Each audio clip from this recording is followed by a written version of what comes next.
speaking of risking it, like maybe they're going to have fun. Maybe we're going to see some of the cool picks that have been making the rounds. But we'll just have to see. Not necessarily a team known for mixing it up when they don't necessarily have to, and they absolutely don't have to. Aurora ban, pretty solid, does it as well, put more emphasis on that Rumble.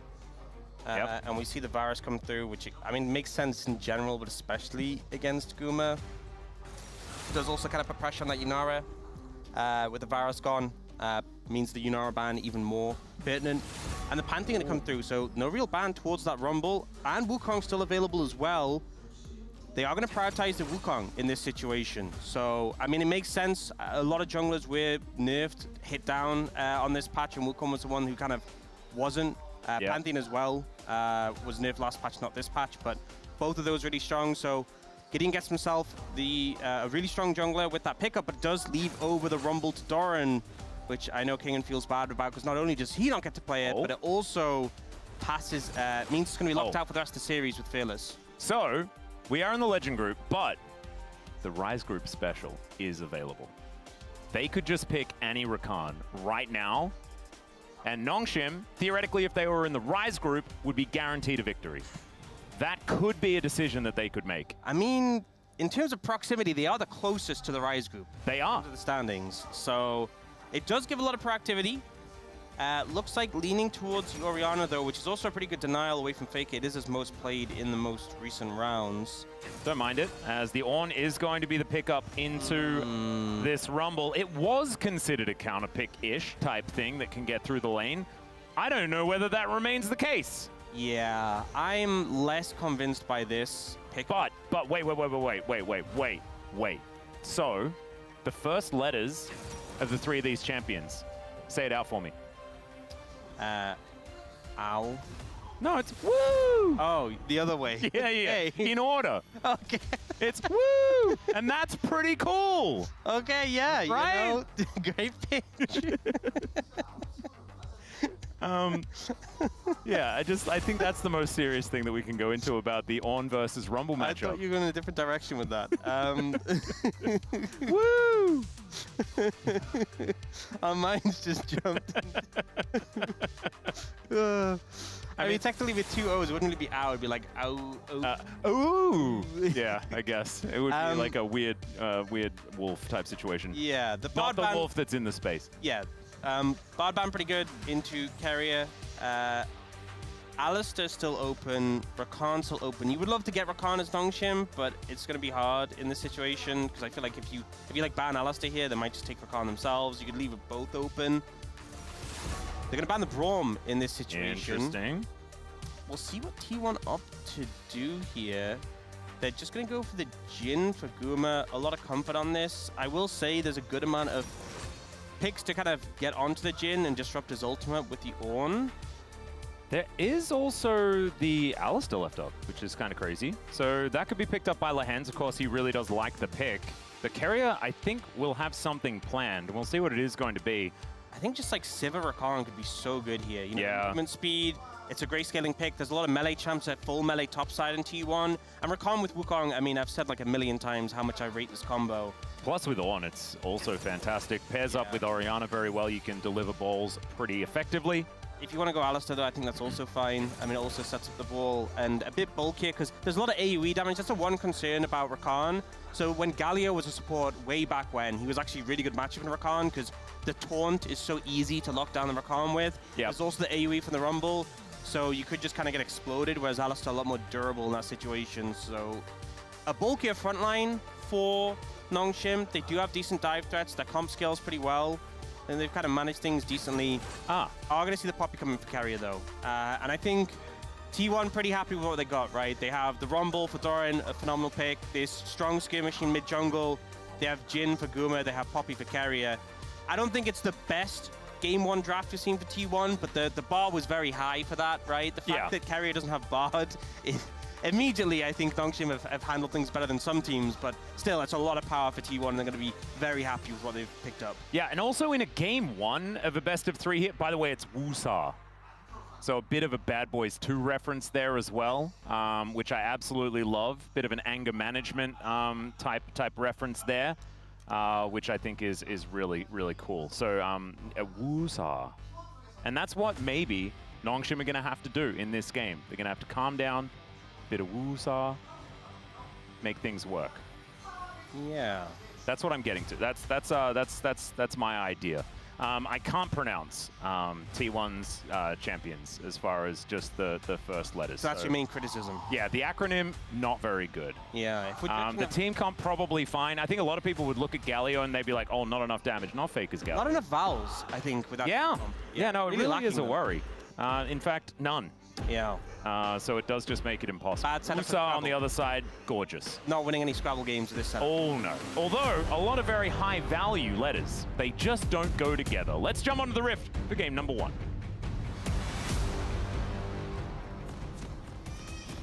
소환사의 협곡에 오신 것을 환영합니다.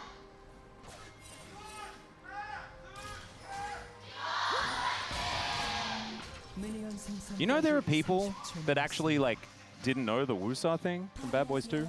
You know, there's actually a point I was going to make, because think about it. Nongshim have a lot of vowels themselves. They do, yeah. If they go first, they had side selection, they put the vowels down, Aha. and then you can use their vowels That's true. to make words in the rules of Scrabble. That's how it goes, you know? So, Like picks. yeah.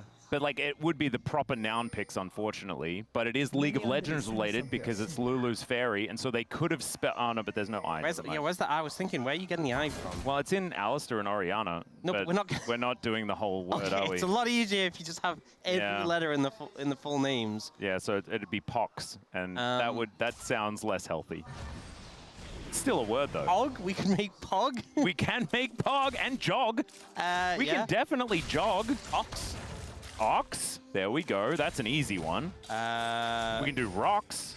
Rocks tigers. Yeah. There we go. A little bit League of I Legends haven't really themed. used the A very much.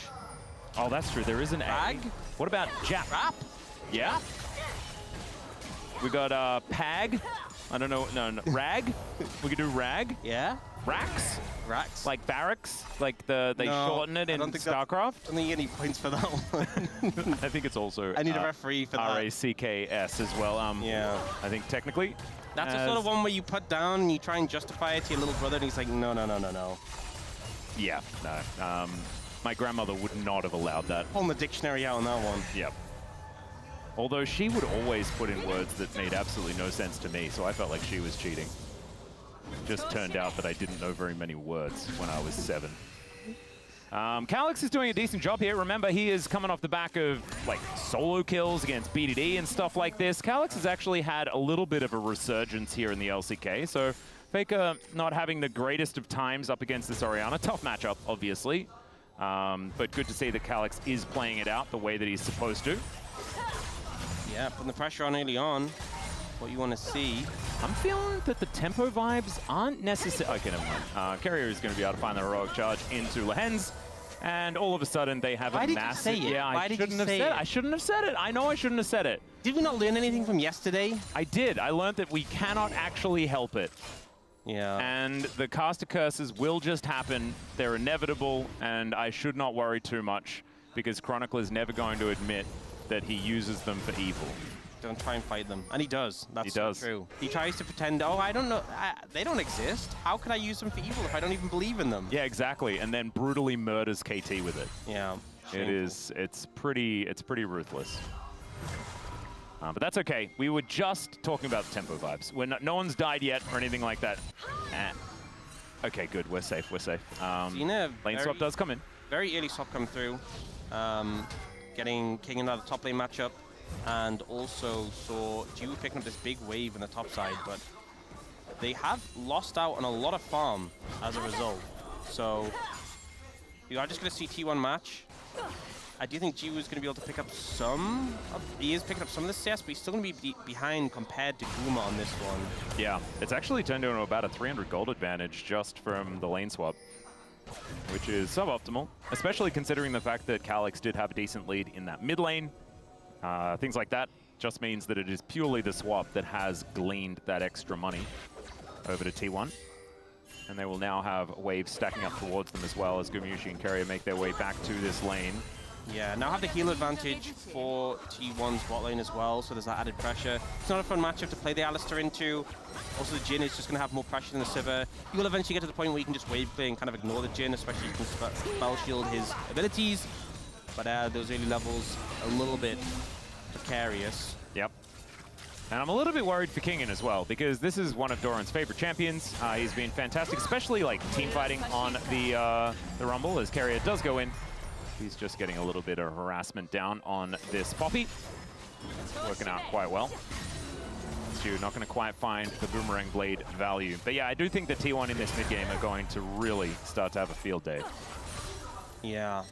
Which is not exactly a brave thing to say, based on how they've been playing all the time. However, Carrier is going to have to use the flash to get out of the way of Lehens, who is now looking to turn his attention towards Gumayusi. Gideon in position. Was there a little bit late to affect the players. Faker walks over a ward, and Ona looks to take down the Drake in response to that topside aggression. Yeah, so I think T1 fine with this. You know, it's a trade of summoners. T1 do trade down slightly because they commit the heal as well, but both supports have Hex Flash. I don't think they really care too much. But ultimately, Lehens goes for the play setup. Carrier uses the charge, so he can then just flash out before the stun comes in. And Ona picks up a dragon essentially for free off the back of that. Not to mention, Doran is able to just steal all the crockery away from this bottom lane turret. Kingen still in a lot of trouble, not going to be able to build enough items to get him out of this one, as Ona will finally finish this one off there as the smite to secure the Hextech Dragon, going to be the first one. Cloud is going to be next. Ox, we had a bit of a rough day yesterday. Shockwave going to come through here from Calyx, looking to chase down Faker here, winding up the clockwork quite nicely, but doesn't quite find the command attack. Yeah, just trying to keep the pressure up. We do see swap coming again from Nongshim, and King was having a really rough time in that matchup. Has started to get a bit of magic resist, but I just feel like the Rumble does so much damage now. Yeah, and he's also just going to be able to equalize the wave, and that's not very equal, actually, because it does mean that once again, they are going to have so much control in this lane swap scenario. Doran not going to be missing out on anything, and gets to utilize this tempo however he would like. Yeah, so one of the things they changed when they did the rebalancing with Rumble is now his Q, even if you like just catch someone with it, they burn for an extra half a second. So when you're playing into like a range matchup, or you're playing into like an AD carrying a support, I feel like he has so much more threat, because even if you're just you just need to tag. Clipped by the flame spitter, you're taking so much more damage than you would before. And obviously, Rumble's always been pretty good in lane swap situations because of the power of the equalizer. Oh dear. Kingen was looking to try and get in line of these minions so that he could get that Bella's breath off. As we can see, not going to be able to Searing Charge this one as Gumayusi reloading! He was reloading at him! It was so menacing! Scrambling with the bullets. The only thing that really saved King there is the fact that Guma didn't have his ult available very quickly. Or any bullets. Or any bullets. Had to go to the bullet store before he could finish him off. Yeah, it was like the Walmart was just a little bit too far away. Is that's we don't have any Americans on this particular desk. We don't have Walmarts in Australia, and nowhere really. We have a couple on the space, though. I'm sure they will be able to fill it. They can let us know whether Walmart was the right thing to say. Yeah. And perhaps it was. As Gumayusi, he's got bullets. Ox. He's got 4 of them. Oh, there's one. There's a grenade. 2, 3. And there's the 4th one. Bit of damage onto Lehens. Carrier able to get a whole lot more off as well. The reload does come through. 2 more left in the chamber, and the last one will do it. First blood over to Gumayusi. And Jiu, he's on the hunt, but unfortunately, his cow was hunted. Jiu actually doing so much damage in return there, but the support wasn't there from the rest of the team. You know, if Gideon had come in, if Calyx had come in, that could have been a huge play for Nongshim. But in the end, they end up picking up 3 grubs. So I think Nongshim not too upset about that, but it must feel frustrating for Jiu there to have pumped so much damage into those 3 members of T1 and not really get a kill in return. We will look into the top lane matchup, but it's still going really bad for Kingen. He does have a Spectre's Cowl. That item generally makes you feel better, but it just doesn't look like he's feeling better. It's about a 30 CS advantage. I do want to say that Valdez did dive into Twitch chat. What was he saying? Where is it? There aren't any Walmarts on the space, Orcs, as it turns out. Doran's also just going to burn Jiu down. Yeah, the tick rate actually does look like it was improved somewhat. The flash forward as the barrier comes down, and no flash for Doran means no way out. A little bit overexcited there, but great positioning from Jiu. Yeah, great play coming in from Gideon and turn that around. I think Doran, unfortunately, if he'd overheated with that flame spitter, he could have just beat Jiwoo down with the overheated autos, but wasn't quite able to finish him off there. The fact that Jiwoo still had his summoners after that top play was a big difference maker there. So a kill does come in, going over the Wukong.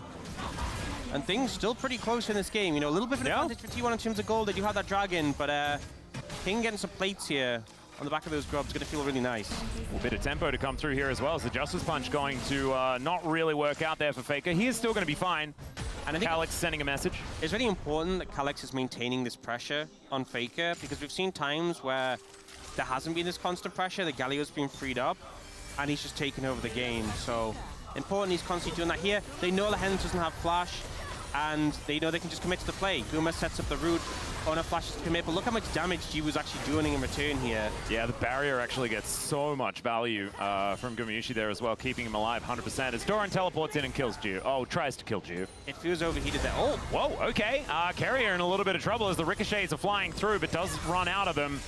As Gumayushi is able to get himself to relative safety. You can see there is definitely frustration there, and does manage to get some revenge against Doran at least, and does send Carrier home. I mean, think of a situation where Jiu had another couple of kills as a result of these plays where people are super low on HP, so Carrier on not the favorable end of that trade, but does manage to get away, does manage to survive there on very low HP. Still a big deficit between the AD carries though. Jiu down about 500 gold to Guma, but does pick up that Essence Reaver. Yeah, it would actually get that first reset. Zona looking to start off this Cloud Drake. Will be double dragon over for T1. Could be an Infernal this game. Could also be like an Ocean or a Chemtech, which is not necessarily as coveted, but still some good options available as the Ram is going to come down. Doran just walks in between it. That's the way you do it, by the way. Yeah. Sending a message. Okay, the Mountain is going to be a good option for both teams, honestly. No flash from Doran. That was just a kill if you got hit by that. So, you know, there's two sides to it. There's a dodge and there's a miss. Yeah. You know, let's praise Doran for the dodge. But, yeah, and move on. Needs to work at his bowling a little bit, let's just say. Yeah, he's ramming. Yeah. Just hasn't quite told the Forge God where to go. Correct. Power of the swiftness boots, you know. Doran's just walking so fast. Wait, Ornn is the Forge God, isn't he? Yeah. The Ram isn't the Forge God. Yeah. He just is. Yeah. That's a bit silly, Atlas. Calyx, looking up towards his top side. We'll see whether he actually does rotate forward. Does find himself at least a little bit of shellfish, but otherwise not too much more. Gideon moving over towards this mid lane where Gumayushi has parked himself for now.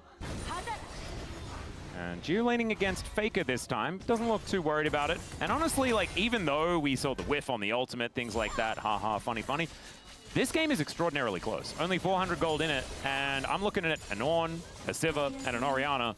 There is a lot of scaling potential here, not to mention Alistar, very valuable later on in the game. Wukong as well.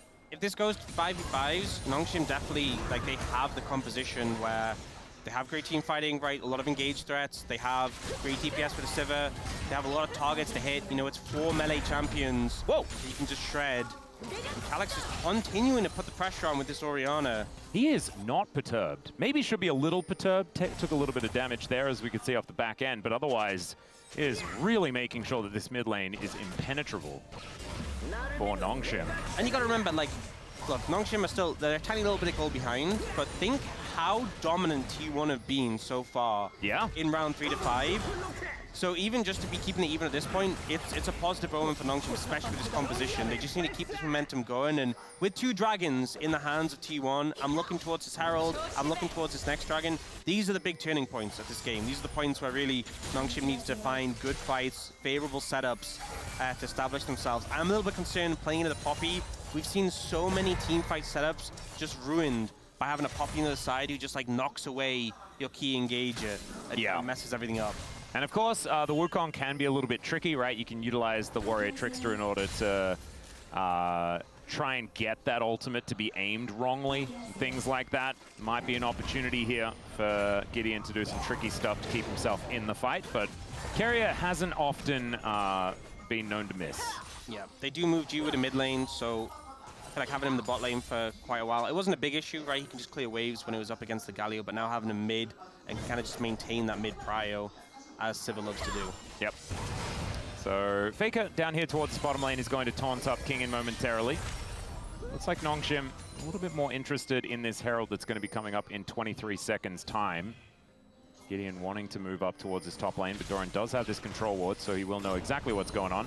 But it is Calyx. This guy is dangerous. Speaking of danger, the Deadly Flourish is going to come on through, and Lehens down to 50% health. See how cautious T1 were about committing heavily for that play. A little bit apprehensive. Ooh, that damage. Okay, not a bad Boomerang Blade. Okay, did just walk up to the 4-shot though. You know, I was there to praise you, and then he kind of just said, you know what? No, that's Honor. That's Honor right there. He's like, Gumayushi, he ate the full combo. I will allow him to have his. There's Shockwave going to pull back Doran after the flash. Very nicely done. Still gets the flash out of Calyx, but going to be a relatively even trade. Still, T1 now with positional advantage over this Herald. He'll be able to make that one work. Calyx with his teleport up though, there is a possibility that there could be a contest, but it looks like it's just not going to come in. Oh, they're looking for it now. Okay. Captive audience going to slow up Gideon as he's making his approach. Teleport in from King, and let's see whether the Ornhorn does come down. Bellows Breath to eat the CC out of Faker, but the taunt will still come on through, and Nongshim, I just think that they're realizing they're too late. Not going to bite off more than they can chew. Yeah, felt a little bit overforced. The Herald was already kind of gone. It was so low when they got in there. And now the question is, what are you going to get on the back of this, right? You committed a TP, you moved in. Raptors, maybe? Well, there is a little bit of a headbutt pulverize onto Faker. Nice double taunt to come on through as he's buying a lot of time. And the problem is, that means the rest of T1 are making their way over. The Unbreakable Will comes down. Nice double pulverize there from Lehens, but the curtains have been called. Flash out from Lehens means that he's just definitely dead. I don't know why we're pressing that button right there, but sometimes you just panic and you need to press F. This feels like such an error from Nongshim because I don't think trying to commit the Herald was necessarily that bad, but by over-committing on that side of the jungle, now you've given T1 great opportunity to Herald mid, and Dragon is now spawned. It's third Dragon of the game for T1. Lehens is going to TP mid, but you could have spent that time setting up around Dragon, getting control of the area. Now you're giving a team with Poppy set up to get vision, to get control. And you also move in to try contest, but it's so difficult. Yeah, and you need Calyx to move first, right? Because a heroic entrance is available here for Faker, so he can get over there a whole lot quicker than the Orianna can. So she does make her way down towards this mid lane. Nongshim not going to give this one up without a fight, but feels like the tempo vibe certainly moving even further into T1's position in this game. Nongshim kind of teetering on collapse is kind of my feeling at this point in time. Yeah, doing a good job of forcing in here, though, managing to get mid-prio and keeping T1 away. But you can see there's a lot of vision behind still, that ward over the wall there. So there is information for T1. And they were kind of just waiting for the Galio. Faking out here, they're moving in. Yeah, Ram comes down, there's the equalizer, but it is going to tag Doran this time. The knock up onto Faker, but he still gets the ult off, and down goes Doran to start this fight off. Now Calyx trying to get himself out, but he will not be able to. Ona with that Crescent Guard is able to lock him down. That is actually going to be feats of strength as well, but Ona still going to fall. Pulverized, flashed out of the way of by Gumayushi, but I don't think they're taking a dragon unless Keria has something to say about it as Faker punches with justice and takes down Jiu. Gideon over the top. It should be the kill onto Keria, and it will be, as Gideon does get the Q off. There's not a lot of damage left remaining there, here, though, for Nongshim, as Gideon does manage to sidestep the curtain, as Faker will just punch his way over to this side of the map and should be able to keep himself alive. And Doran's back up and available. This means no dragon to be taken here for Nongshim, and T1 might actually still just get it. Yeah, tense. Pretty chaotic situation on the back of that fight. Initially looking like T1 maybe had found favor by getting Calyx, but he gets a big shockwave. So we see Doran obviously getting focused down initially. He's kind of caught in a bad spot, but then Calyx ends up getting stunned with no flash. Does get a huge shockwave. Massive. But it still ends up going down to Ona, but then the turnaround comes in. King finds Ona, and it's a lot of trades here. This is when it looks initially good, but this play from Keria to find the Sivir lost all the momentum, I feel like, for Nongshim in this situation. You had a scenario I really felt like they had just won the fight, and then they completely got deflated on the back end because of that pick onto that 80 carry. Now they are back on the map. They do have control of the area once again, but everyone's back up, you know. Some ults still not available. I think the significant ones is Lahen's not quite there yet. Guma's not quite there yet. Yeah, Cyclone as well as Call of the Forge got both of them. Very big deal. But Nongshim, they do have positional advantage, and right now they are utilizing that. That should mean that they were able to collect this dragon here. T1 not looking to get in there as Owner is still making his way out of base. This is big, you know, getting the dragon for Nongshim. I was really concerned about a scenario where T1 picked up that third dragon, and once you have that looming threat of soul, the game becomes so hard to play, especially as Arakan is on the other side of the map. Would just become very hard to protect. Petals. Oh, Faker gonna steal one of Kingan's petals. You'd have to feel like that should have been his. Yeah. There's a lot of petals in that area. Yeah. Arakan going to spawn there, as we just saw. Faker making his way over to at least supervise. But I think very big. Can't understate how big it is, especially when you have composition of skill so well that you did deny that dragon from T1. Stop them from getting the soul point, and now can focus your attention towards this Arakan on the top side. Yeah, Equalizer comes through just to clear out this wave. It's going to very comfortably do so. This outer turret was pretty close to going down. No one with first brick just yet, so that would have been a decent chunk of gold. Could have honestly almost just brought Nongshim straight back to even with T1 from that point.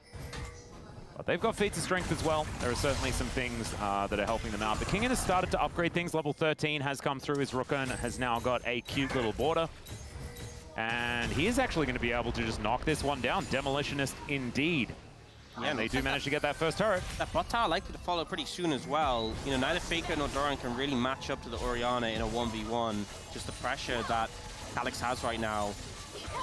And this is getting a bit rough as well. The Jhin doesn't quite have the wave clear that Jiu does have. Does have a fourth bullet that Jiu does really like to collect for himself. But Steadfast Presence comes down, Gideon not going to be getting.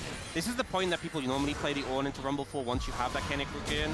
Oh dear. Well, the Ram does come on through. They are lacking a little bit of damage. As I really hope that, like, we didn't get Lahen's camera, which would have been maybe very funny. Yeah, you ever heard the phrase "no man left behind"? There's a reason for that. Gio unfortunately didn't get that message. Yeah, is it on Gio? Is it on the rest? Yeah. The one who hit it. I didn't actually see in the moment. I think it was a hoof. I really do think a hoof probably did it. As Gideon not going to get tagged by the deadly flourish. As Gumushi's like, no, but you loved the fourth bullet last time. Not going to happen. The turret isn't going to fall down as well. It is very, very close to it. Yeah, very fortified without the minions there. They should just be able to pick it up. It was lowered earlier by that Herald, and it will go down. So, first turret of the game for T1. Yep. And it does make it difficult because Jiu obviously loves to have that mid-prior. We've seen him pushing up constantly, but now of much more threat with that tower down, and then immediately just going to start up the Arakan. There's no vision on it specifically. There's vision around it. And no blue trinket available at this moment, but Lahen's is moving in. Yep, walking up does manage to get vision.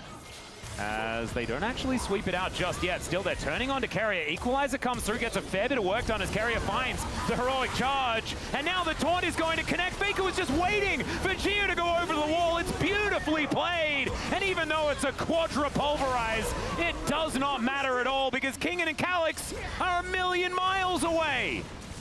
Great play there from Carrier, finding the Sivir again with the flash play, and now Alex is going to do his best to try and force this off. The General comes in. King can just block this, though.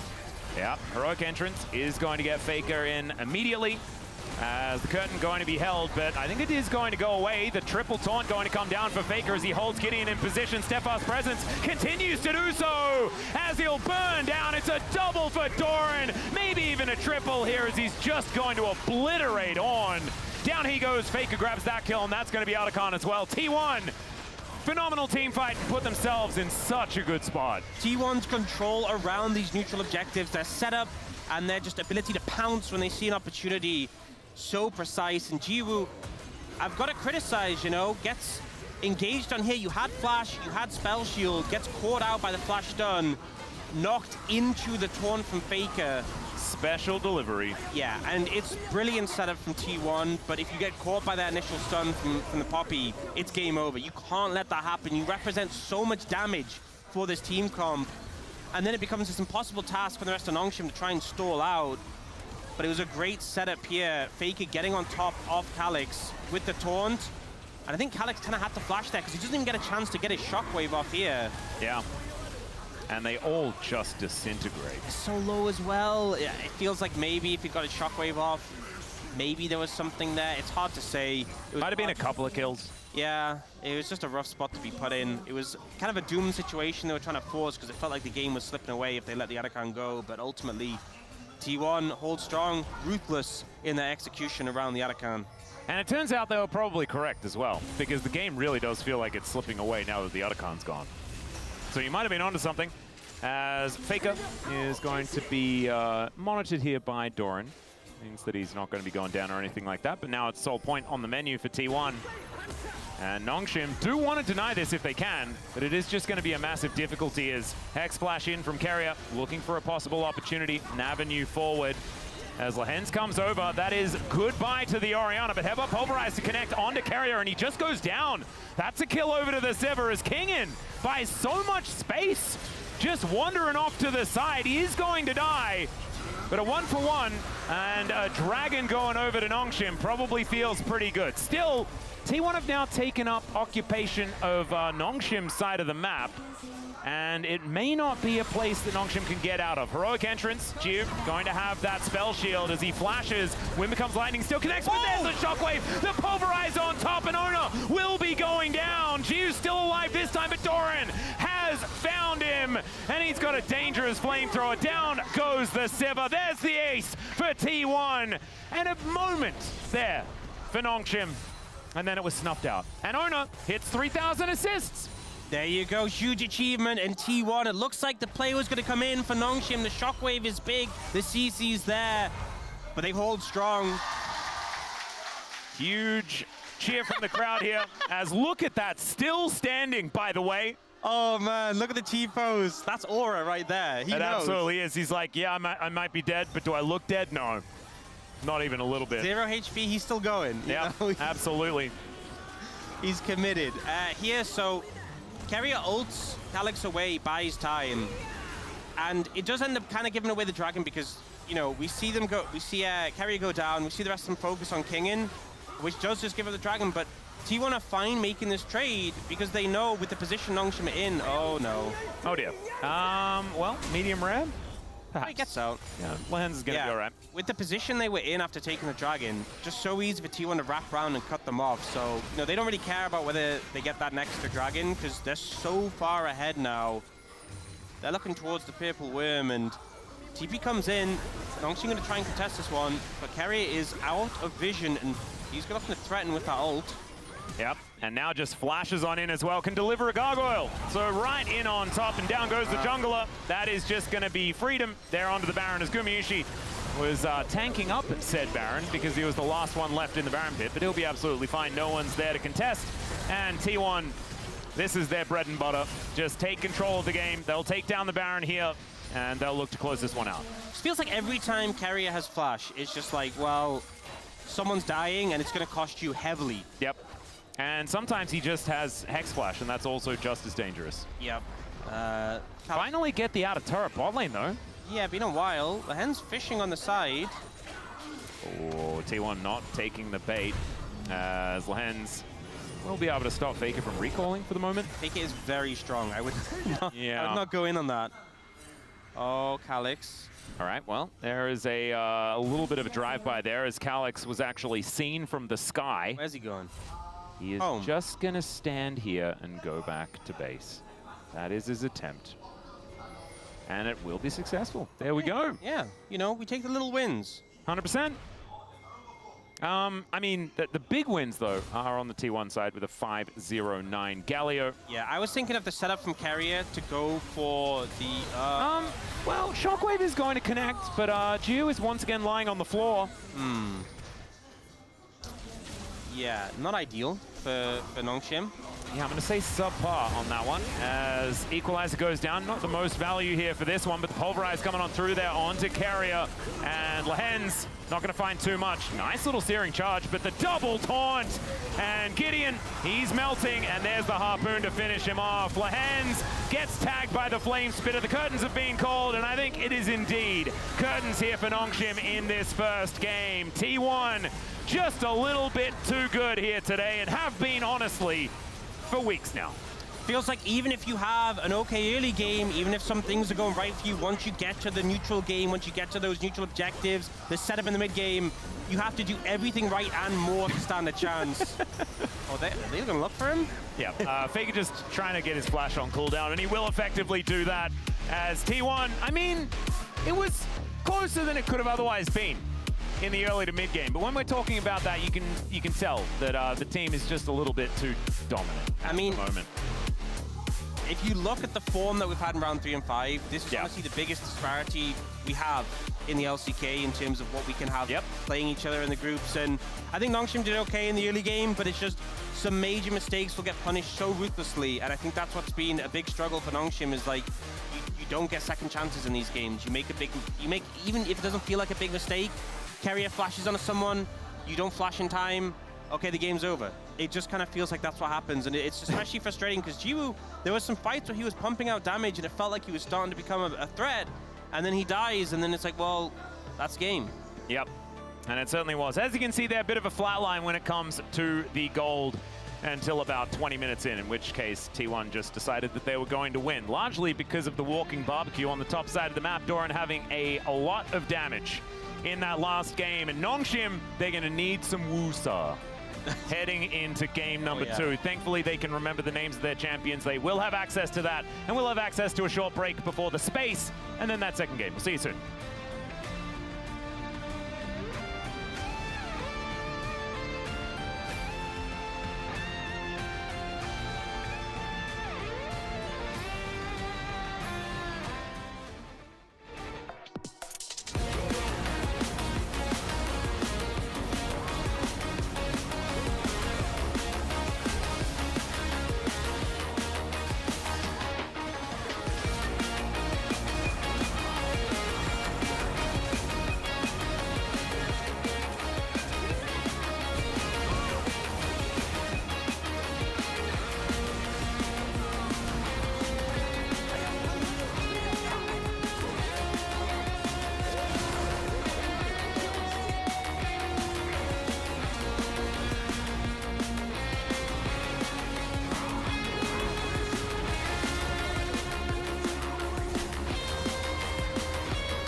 야 시비르 노플 뭐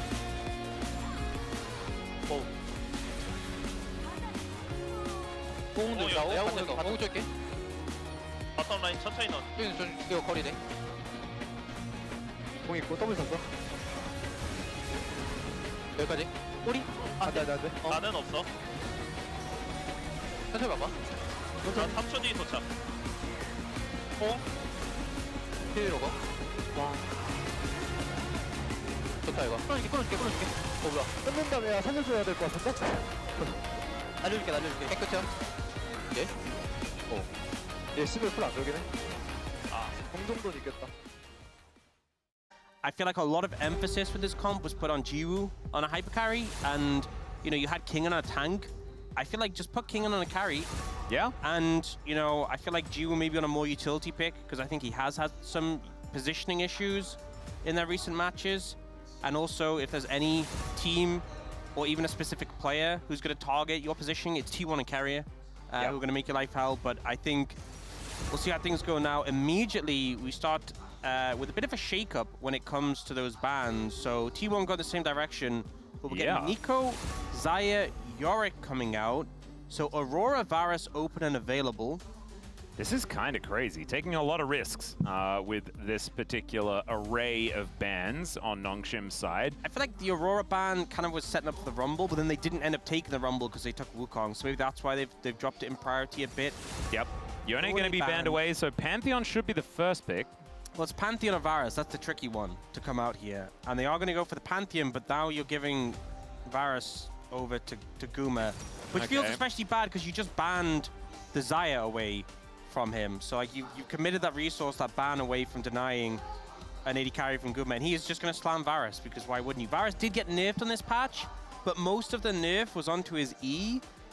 The Q nerf was very, very slight. So I'd imagine with how good he's on the pick and how it's still being prioritized, he's probably still going to lean towards it, but we'll see. Yeah, we've seen it banned away more than we've seen it picked since the patch did go live. But still does give information that this is finding a lot of success in scrims. Varus is going to be, of course, snapped up. The important thing is most of the damage taken from his E was when, like, you've got more points on it. Yeah. Not in the early levels. That's when it would feel the worst in lane if it was weaker. So Varus still has a good lane. His Q still does a ton of damage. He's still going to function much the same. They do lock that in. They also take the Aurora, which is a flex. We've seen Doran play that. And we know Faker can play it as well. So has the options. We get the Ambessa coming out from Kingen. So on a carry, which is good to see. Could be a rough time into the Aurora if that's the matchup, though. Ooh, Talia Pantheon. That is actually a lot of power. That's a good top side, honestly, for Nongshim. And we'll see how T1 are going to respond, because they only have one pick available here.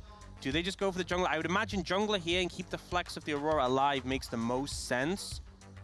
Yeah, I wouldn't mind that. Rakan also down in value just a little bit, but the Bard is still there. So locking in this bottom lane, man, that is a lot of pressure in that lane if they do decide to lock this one away.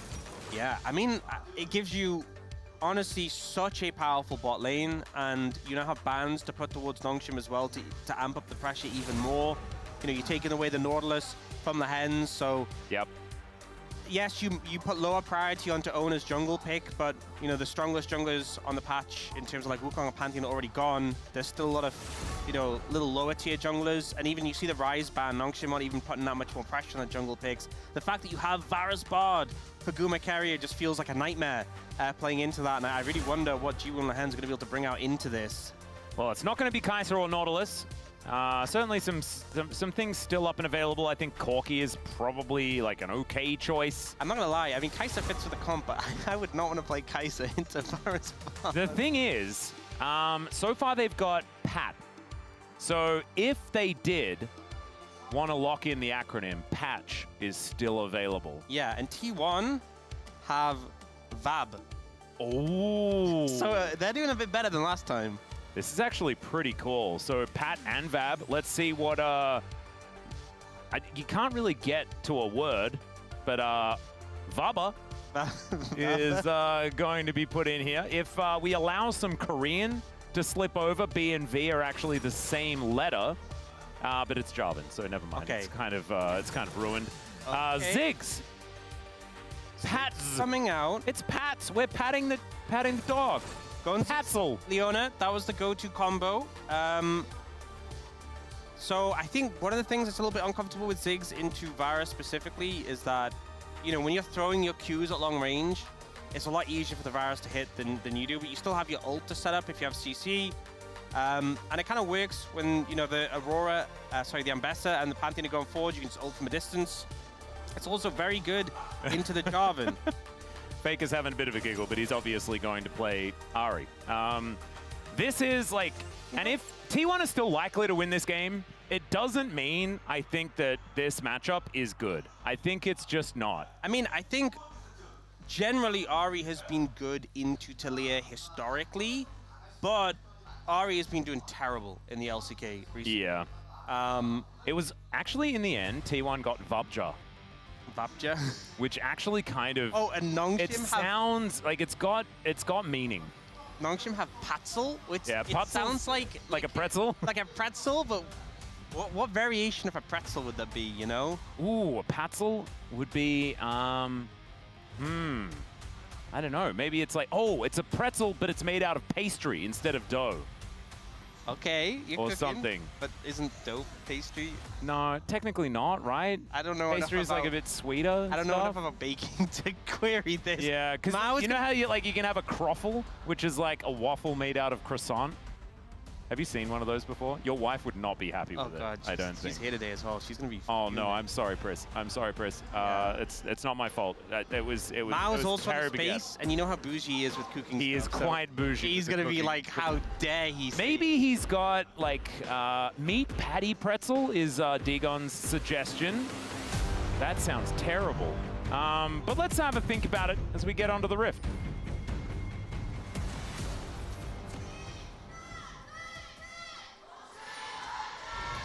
소환사의 협곡에 오신 것을 환영합니다. All right, here we are, ladies and gentlemen. Oh, Owner with the shout out to his boy Poby as well over in the LEC. Love to see it. Yeah, you do love to see it. So I think. Oh, we're having a lot of action already. Stuff is happening. I think honestly, Nongshim pretty happy with the top side. I will say the Aurora's, the Ambessa is not gonna have super fun time with the Aurora, but like the Talia Pantheon feels really good into the Jarvan Ahri. Feel much better about that. My concern is the Varus Bard, right? That's such a threatening combo. We know what Kerry has been doing with his champion. He's been absolutely styling on teams with it.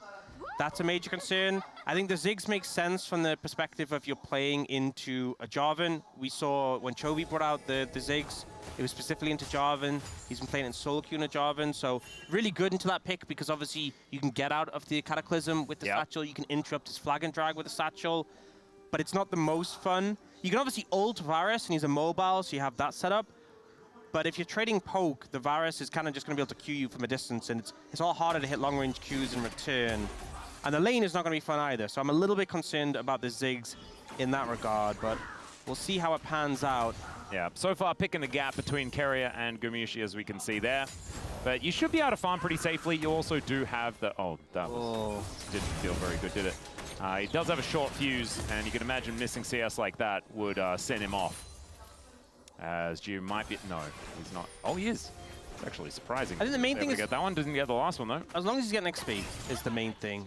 Top lane, not going too hot for Kingen right now into Doran. The Aurora, brutal to lane into, so... We have two lanes that are kind of getting brutalized right now for Nongshim, and a little bit concerning in that regard. It's really going to come down to this mid-jungle being a big point of strength. Yeah, but look at Calyx, man. Having a great time. Yep. He's doing okay. Okay. That physically hurt Orcs. He has now collapsed on the Caster Blanc and is at risk of not being able to get back up. As you can see here, guys. You know what it is? You know what it is? Like, what it is you throw the E, and it's when you're not 100% confident in it, and then you see the angle as you're throwing it, and like the timing is, you have to like, to E flash, you have to flash kind of early, and he threw it and was like, you could tell he wasn't like, because he flashed late, he wasn't, oh no. Oh man. No. Well, cosmically bound, and there is the flash forward from Guma, and he misses it. Okay, two can play at that game, I guess, but he takes the magical journey. Through goes Lahens as well. And now he's away from the turret. Bouncing bomb is going to be avoided. Gee, not going to be winning any snowball fights, I don't think.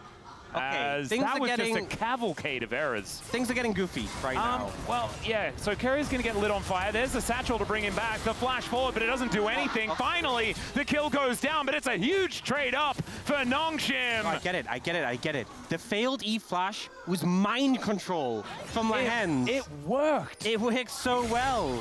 Guma and Kerry saw that and went, okay, now it's time for us to do some goofy stuff. Boy, they did. And now, you know, all those concerns about being a rough lane. He also gets to teleport back. It's insane. Yeah, I mean, such a winning scenario.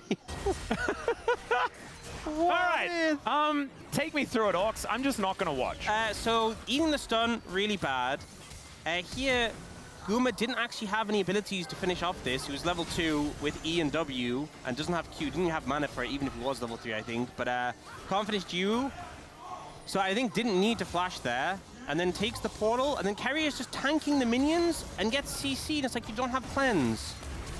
And then flashes for the play, and Guma is under tower with no... Yeah, I am. He did hit 3 though. So Yeah. he got the Q. I don't see how this goes in any other way. Yep, Nongshim elated, but still having a giggle, and I think that makes a lot of sense as a Nongshim fan. You know what? You see a lot of Bard in solo queue, and this is more akin to the Bard you see in solo queue.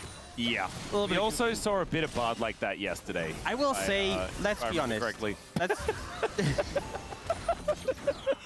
You know, you miss every shot you don't take. Exactly. But And what I you will also say- missed that shot. I that will he say did something take. about Carrier's Bard, right? He is phenomenal in this pick, Yes. but he is also a clip farmer, right? Oh yeah. And you know he's hunting for clips, right? And that passage of play felt like a little bit of clip farming. And look, gone wrong. sometimes you try and find the clips and they don't come, and that's fine.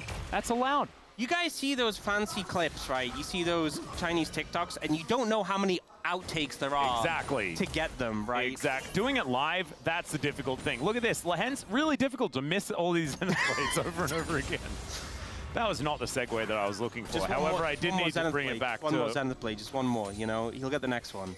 He's like, he's quite close to them, but it's not quite working out here as the Magical Journey does bring Carrier and Faker in. The Charm's going to go wide, and that Zenith Blade landed.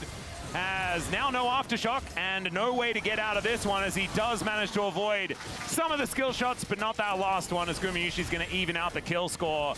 Still, Gio looking for a few angles here, finds a satchel and says, get out of my lane, Gumayushi. Yeah, and Gideon's coming over. Guma doesn't have flash. The wall is going to come down, and Carrier, can he defend? No, he can't. As the sidestep doesn't quite work out, Faker is out of the blue stuff, so he's going to have to get out of the lane, and he is going to do so. This game is a mess, and I love it. This feels like Rise vibes, you Oh, know? yes. If we're being honest, it's getting goofy quickly. And you know, when you have a Pantheon Talia, you can kind of thrive in that goofiness. You can just come down, clean up whatever's going on bot lane. Yep. And this is what's going on bot lane. I'm not sure if this Zenith Blade from the Hens actually panned out positively because he actually dodges the charm.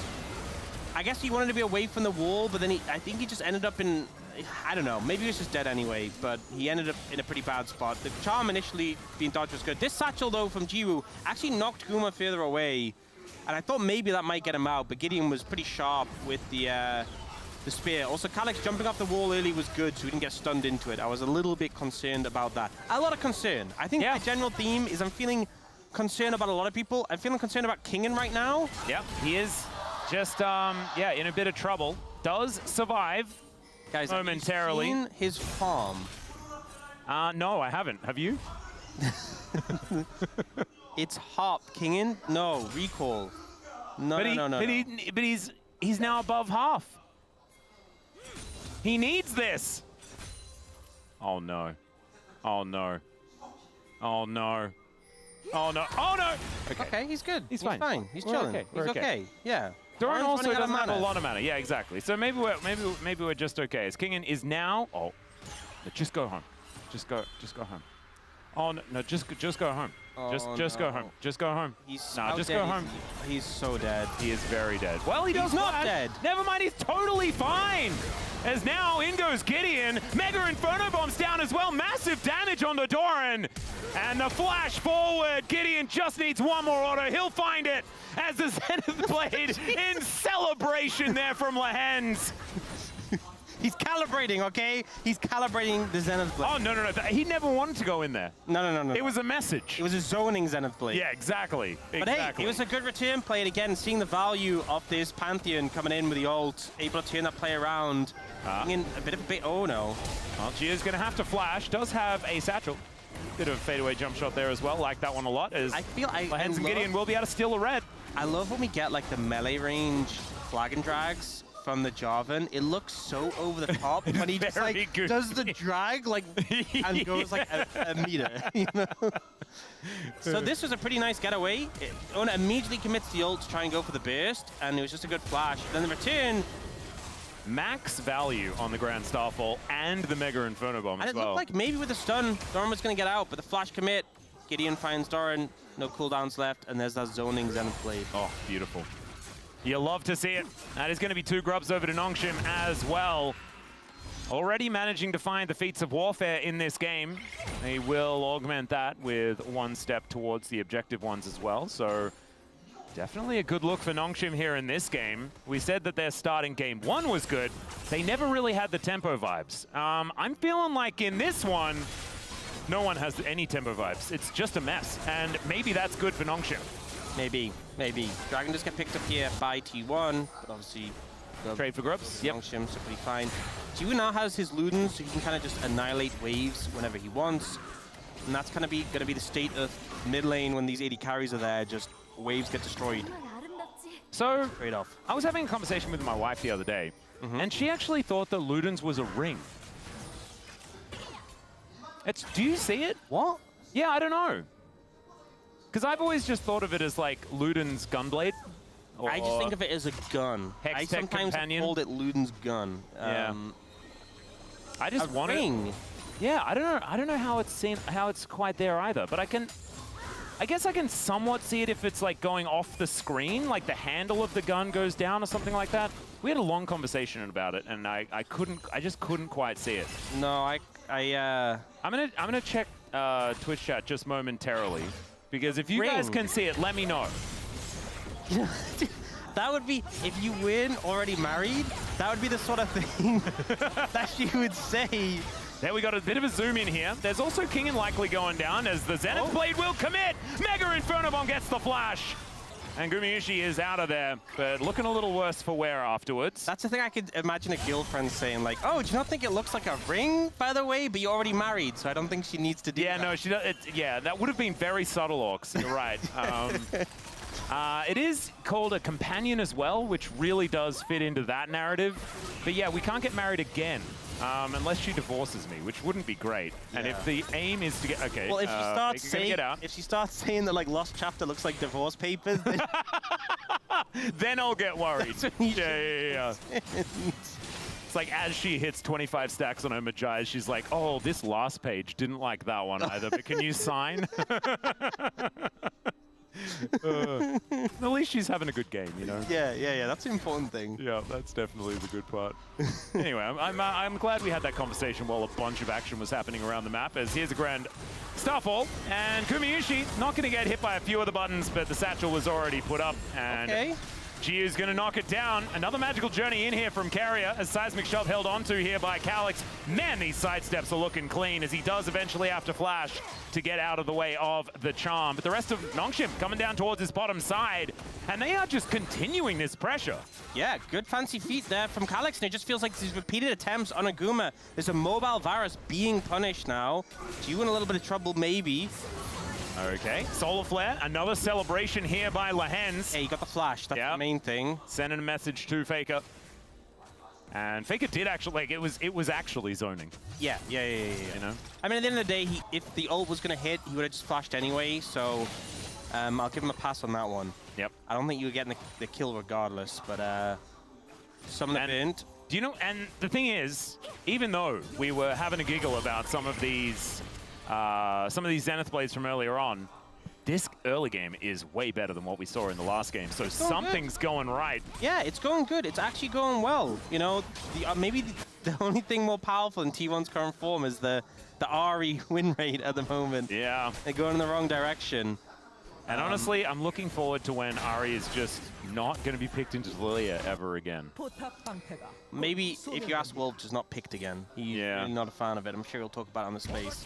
Well, Calix is going to just throw Owner out of his own Cataclysm, but he just gets back in there, and down goes the Talia.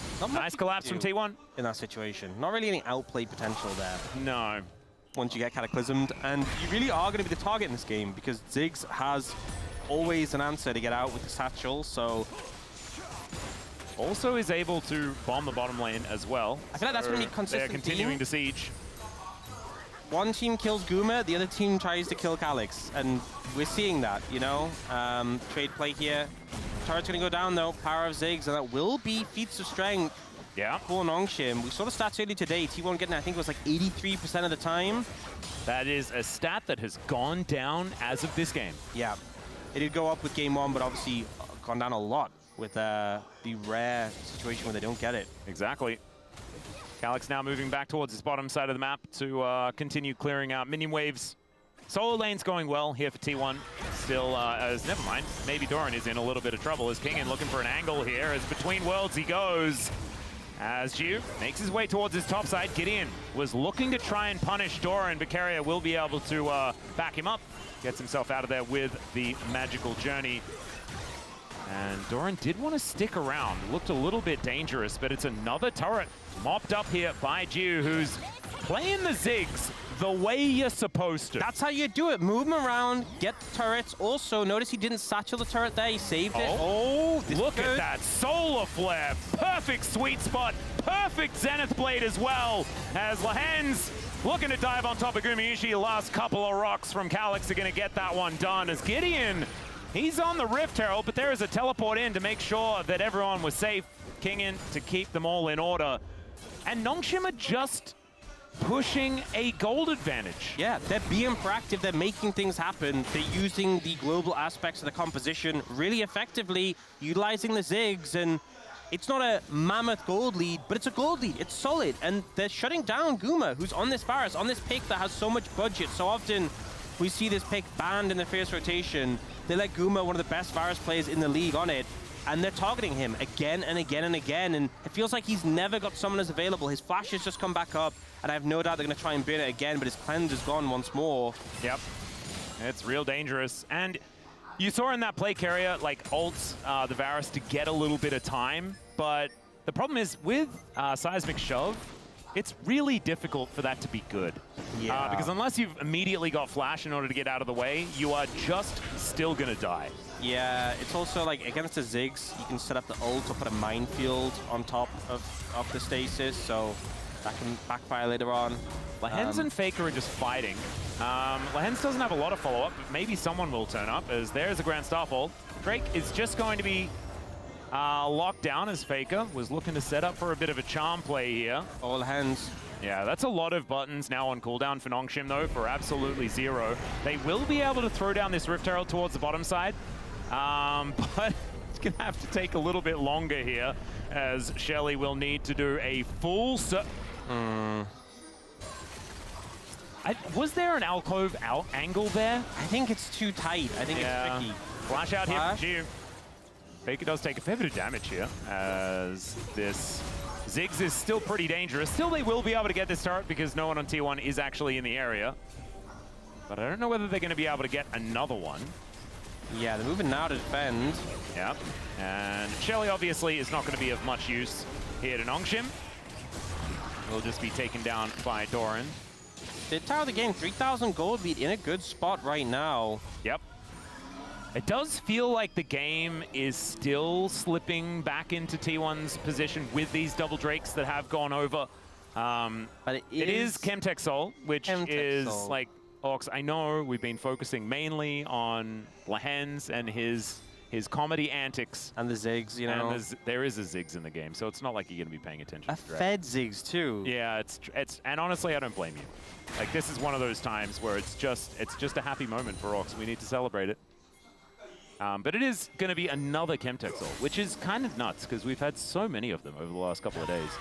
That's a public execution here onto Faker, immediately down to 50% as Kingin has just out of nowhere, even though he's 50 CS down, he's got a lot of value. Seismic Shove just going to be the end of Faker, and now Nongshim finds yet another one.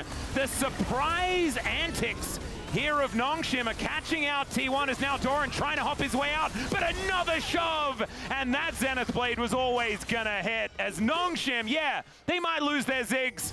I think they're happy to make the trade. Such good picks coming out from Nongshim. Kingin setting that first one up with the ult. Faker's ult wasn't quite available when that play started. Gets caught out, and it just feels like, you know, every moment where you're a little bit tentative, you're like, okay, they have a lead. What can they do with it? Can they find more? They're pushing it. They're finding angles. They're punishing. And T1 are struggling to kind of stabilize. You'll see here, Faker's ult just isn't quite yet available. Gets caught out. Look how much burst damage there is. Insane. And then his ult does come up available, and he just looks to try and find up space to teleport, but is spotted out by Calyx.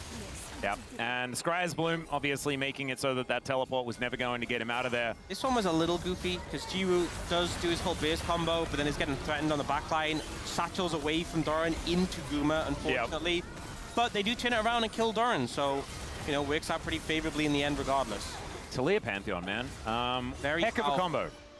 The old make them stop and then throw them in the sky move seems to be working out very well. I know that CV Max has probably just turned up here at LoL Park. He's probably looking at the combo saying, yeah, that's what we thought was going to work against T1 as well in 2019. And at that point, it didn't. At this point, so far, 20 minutes in, it is. Unfortunately, you can't just slam it game after game. Yeah, you used to be able to do that. And if it was Fearless in 2019, I think a lot of the Griffin fans would have been happy about it. I think we were done with it after the first time. Yeah. The next two need not apply.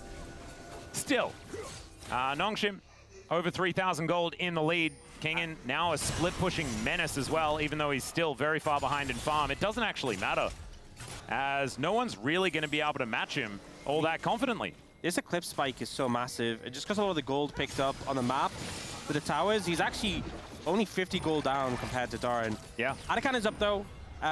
Little spooky, little scary, because we know how threatening T1 can be around these neutral objectives, and we know how many teams have thrown around these, so can be a cause of concern. We also see Guma has picked up the Edge of Night, so has a bit more of a safety net against some of this threat that's been thrown towards him.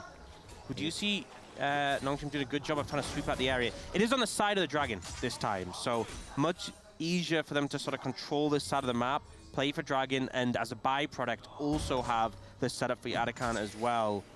And it looks like T1 are just not even able to really move that heavily in the area. They do see Lehen's recalling here though, so this is a good chance for them to move in and contest some of the vision. Yeah, Banana Brush control actually a big deal here. As you can see, Carrier in position once more. Owner is rotating over. Yeah, Lehens wants to go back and get wards, but he's on a ward. This could be bad. Yeah. So he's parked. As there's the charm. He was just standing waiting for it. Chains of Corruption does come down, and now Lehens is able to go back. Still, Seismic Shove is just going to be avoided there by Faker. Not enough rocks in the way as Gideon puts up the shield. Teleport in now from the Aurora. The Ambassador actually waiting here as Kingin. Not as quick on the trigger finger, but that is just going to be delivered to death. Jiu trying to get himself out of the way, and everyone flashes forward still. He gets the bomb down, and Ona will be taken out as Kingin doesn't quite hit the public execution, but now the wall comes in, and Calix has just blocked off the carries of T1. Gideon dives on forward. He'll very soon have another stun, but he doesn't need it. That's a spiky old shield, and he's able to take down the Arya. Nongshim set themselves up for an easy Otacon. Just when it starts to look like it could be a little scary, Jiwoo goes down. Nongshim's so good at turning the play around, cleaning up the targets, and Gideon and Calix massive in this game. Kerry is fishing. He has smite. No, there's no way. There's no way. Oh, there is absolutely no. Oh my! It went down to 200 health. That was way too close. That was illegal. How close that was. Kerry is still going to die, and they will be able to get the Drake. A massive move here for Nongshim. You know what's the thing? They nerfed Spellbook Smite. They did. They actually nerfed Spellbook Smite, so it doesn't do as much. And you know how much they nerfed it by? I believe it was 300. It was 300. From 1200 to 900. So if he had old Spellbook Smite, he had the Adakan. Yep, he would have actually stolen it. Yeah, so, you know, that nerf saving Nongshim a little bit there. Carrier trying for the play. We see here, good pick on Lehens, who's on the vision. Jiwoo here uses his satchel onto the TPing target here, onto Doran. And then as a result, doesn't have it for the job, and so they immediately commit to him, and he just gets exploded. But Gideon and Calix just do so much. The burst power of this combo is so extreme. As soon as they take out the Jarvan, they look in. Unfortunately, a little bit of anti-synergy here, because Gideon can't get over the wall. He goes, whatever, I'm flashing in, we clean it up, and they just have so much burst, so fed in comparison to T1 right now. And then here. Oh my, okay, let's see. 1500. Trying to time it with the Cosmic Binding, got it down to 213. Damn. I don't think he actually got the smite in, because he still has it up. So all right, yeah, never mind. I think we were wrong about that. So actually, yeah, I think what actually happened... Maybe he had a window. So I think what happened was Gideon smited, and then he executed with the Q, and that's what secured it. Yeah. So it went 1400 down to 200, Q execute, so Carrier didn't get a chance to spike. So no, the nerf didn't make a difference there. I was wrong. But maybe he would have gone for it earlier. This just shows that Carrier did read the patch notes. Yeah, there we go. Which I think is also something worth celebrating. But I think it shows some of the power of the Pantheon, the fact that he's so good at securing with the execute on the Q combined with the smite. 213, and then immediately goes down. He was barely in range, actually. It's kind of similar to when we've had like Rel. Oh, nice sidestep there from Faker. That was slick. I still don't know whether he's going to quite get himself out of there. As the Q damage kind of absurd. There is the Solar Flare just collecting the slow. Still, that is another satchel to blow up this turret. Nongshim just formidable right now. I mean, this is... Oh, Calyx? Okay, Calyx is going to be stuck throwing some rocks around here as a seismic shove. Not quite going to work as now Ona going in, gets on top of Jude. Let's see whether he can actually satchel his way out of it, and the answer is absolutely not. Still Kingin getting amongst it, and in melee range with this Ambessa, you're never having a good time. That's a double kill here for the top laner of Nongshim, and he's not done yet. Another shove! As, man, maybe it wasn't the year of Closer. Maybe it's been the year of Calyx this whole time, as he is having a day out here today. 4-1-6 currently on this Talia, and setting up for the rest of his team beautifully. Now looking towards this Baron, a lot of DPS on it. Doran and Faker not even interested. Gonna look mid. Calyx approaching. He does have stasis, by the way. Another seismic shove, and unfortunately, Doran's not going to be able to escape that way. He does go in between the worlds, but he's just going to leave Faker to die. And, well, he's not. He does come over and offer a couple of buttons, but that may have actually just confirmed his own death as the flash does come out. Mega Cone. But, yeah, we're still going to try and teleport away, but another rock is going to connect. And in the meantime, Nongshim are just taking the Baron. In comes Jude to make sure that that secure is more than comfortable. It's now 19-7 and a 9,000 gold lead for Nongshim. They are decimating T1 now. And they won their first game quite recently against KT. Yeah. If they can even take a game off T1, that is massive for the confidence of this team. Yeah. Oh, seeing more plays come out. They're looking for Calyx again. He has Zhonya's. Yeah, so he is going to be never mind. T1 are just going to get out of here as Kingin not going to get temperedly fated this time around, but he does publicly execute Ona, or at least he attempts to, as he will be able to escape. Cataclysm now on cooldown though, and T1 are kind of scrambling at this stage of the game. Faker looking for an angle, but straight into the Solar Flare as Lahens! Oh man, that was beautiful. Gumayushi will be able to finish off Calyx, but Faker is also going to die, and Lahens, rightfully so, takes that kill. Meanwhile, Geo is just destroying turrets in this mid lane, and Nongshim collecting more and more gold. Rebel Ground Power Play sitting at 2.5k, and I don't think it's going down anytime soon. The thing with this game is it's not like Nongshim have battled hard and really struggled in this game. They are just styling on one at the moment. These are the sort of games that we see when it's the other way around, you know? When it's top of the table, a Legends group team against one of the weaker teams in the group is what it looks like. And right now, Nongshim really just running T1 around the map. See target, kill target, carrier. Not where you want to be. Yeah, the magical journey is not the one he really wanted there as he gets smoked and destroyed. Down he will go. But of course, he's a bard that needs to get vision out. And, guys, that's hard. 13 deaths between Guma Carrier on their Varus bard. They have been bullied this game. They've been beaten up this game. Bullied by a Ziggs as well, Ox. And it's not even your birthday. It's kind of insane. As Grand Starfall does come on down, my god, the damage capabilities here of this team is just ludicrous as Calyx is going to make his way in. Gumayushi trying to get the damage down, but it doesn't quite work as Jiu, the fancy feat, but he's still dead. As Doran does manage to at least find the Ziggs, but now they're on the wrong side of the map. Tempered Fate is going to be able to lock up one of these Nexus turrets as the back is trying to come through here as Lahens is on the hunt. Without the Ziggs, taking these structures is hard, but the bard just kind of disappeared, and now there are no more of these turrets left available. King in plenty of damage himself as Doran's back was interrupted by his former support, and Lahens gonna hold the Aurora in place while Nongshim get their second game victory in the Legend group. Out of all teams to take down, you know, T1's form has been unrelenting. The only team who's been able to take them down has been Gen G. And the manner in which Nongshim have taken them down, this was decimation. You know, Yeah. I feel like the top side just ran T1 around the map. We had the Ziggs, Leona came in. I was so concerned into Keриa's undefeated Bard in rounds 3 to 5 against Guma's Varus. And frankly, it just looked like they were styling on them at a point. It felt like Gideon and Calyx were everywhere they wanted to be. Kingen, who was half of Doran CS, 50 CS down, just finding these public executions. And Ari continues to falter. And the Taliyah Pantheon, man. This Pantheon pick, we did see it lose yesterday, but we've also seen it be absolutely dominant and paired alongside the Taliyah. It's a joy to watch. Gio also playing some fantastic Ziggs. Lahen's just vibing. Maybe the Noodle Boys can do it, but of course they're gonna need to do it again, because we are now going to a short break. When we get back, the Space is gonna break that one down. And just to leave you with the last tidbit, May 30th was the last time Nongshim won a match. Wow. And now it's today. Let's go to a break.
야 노플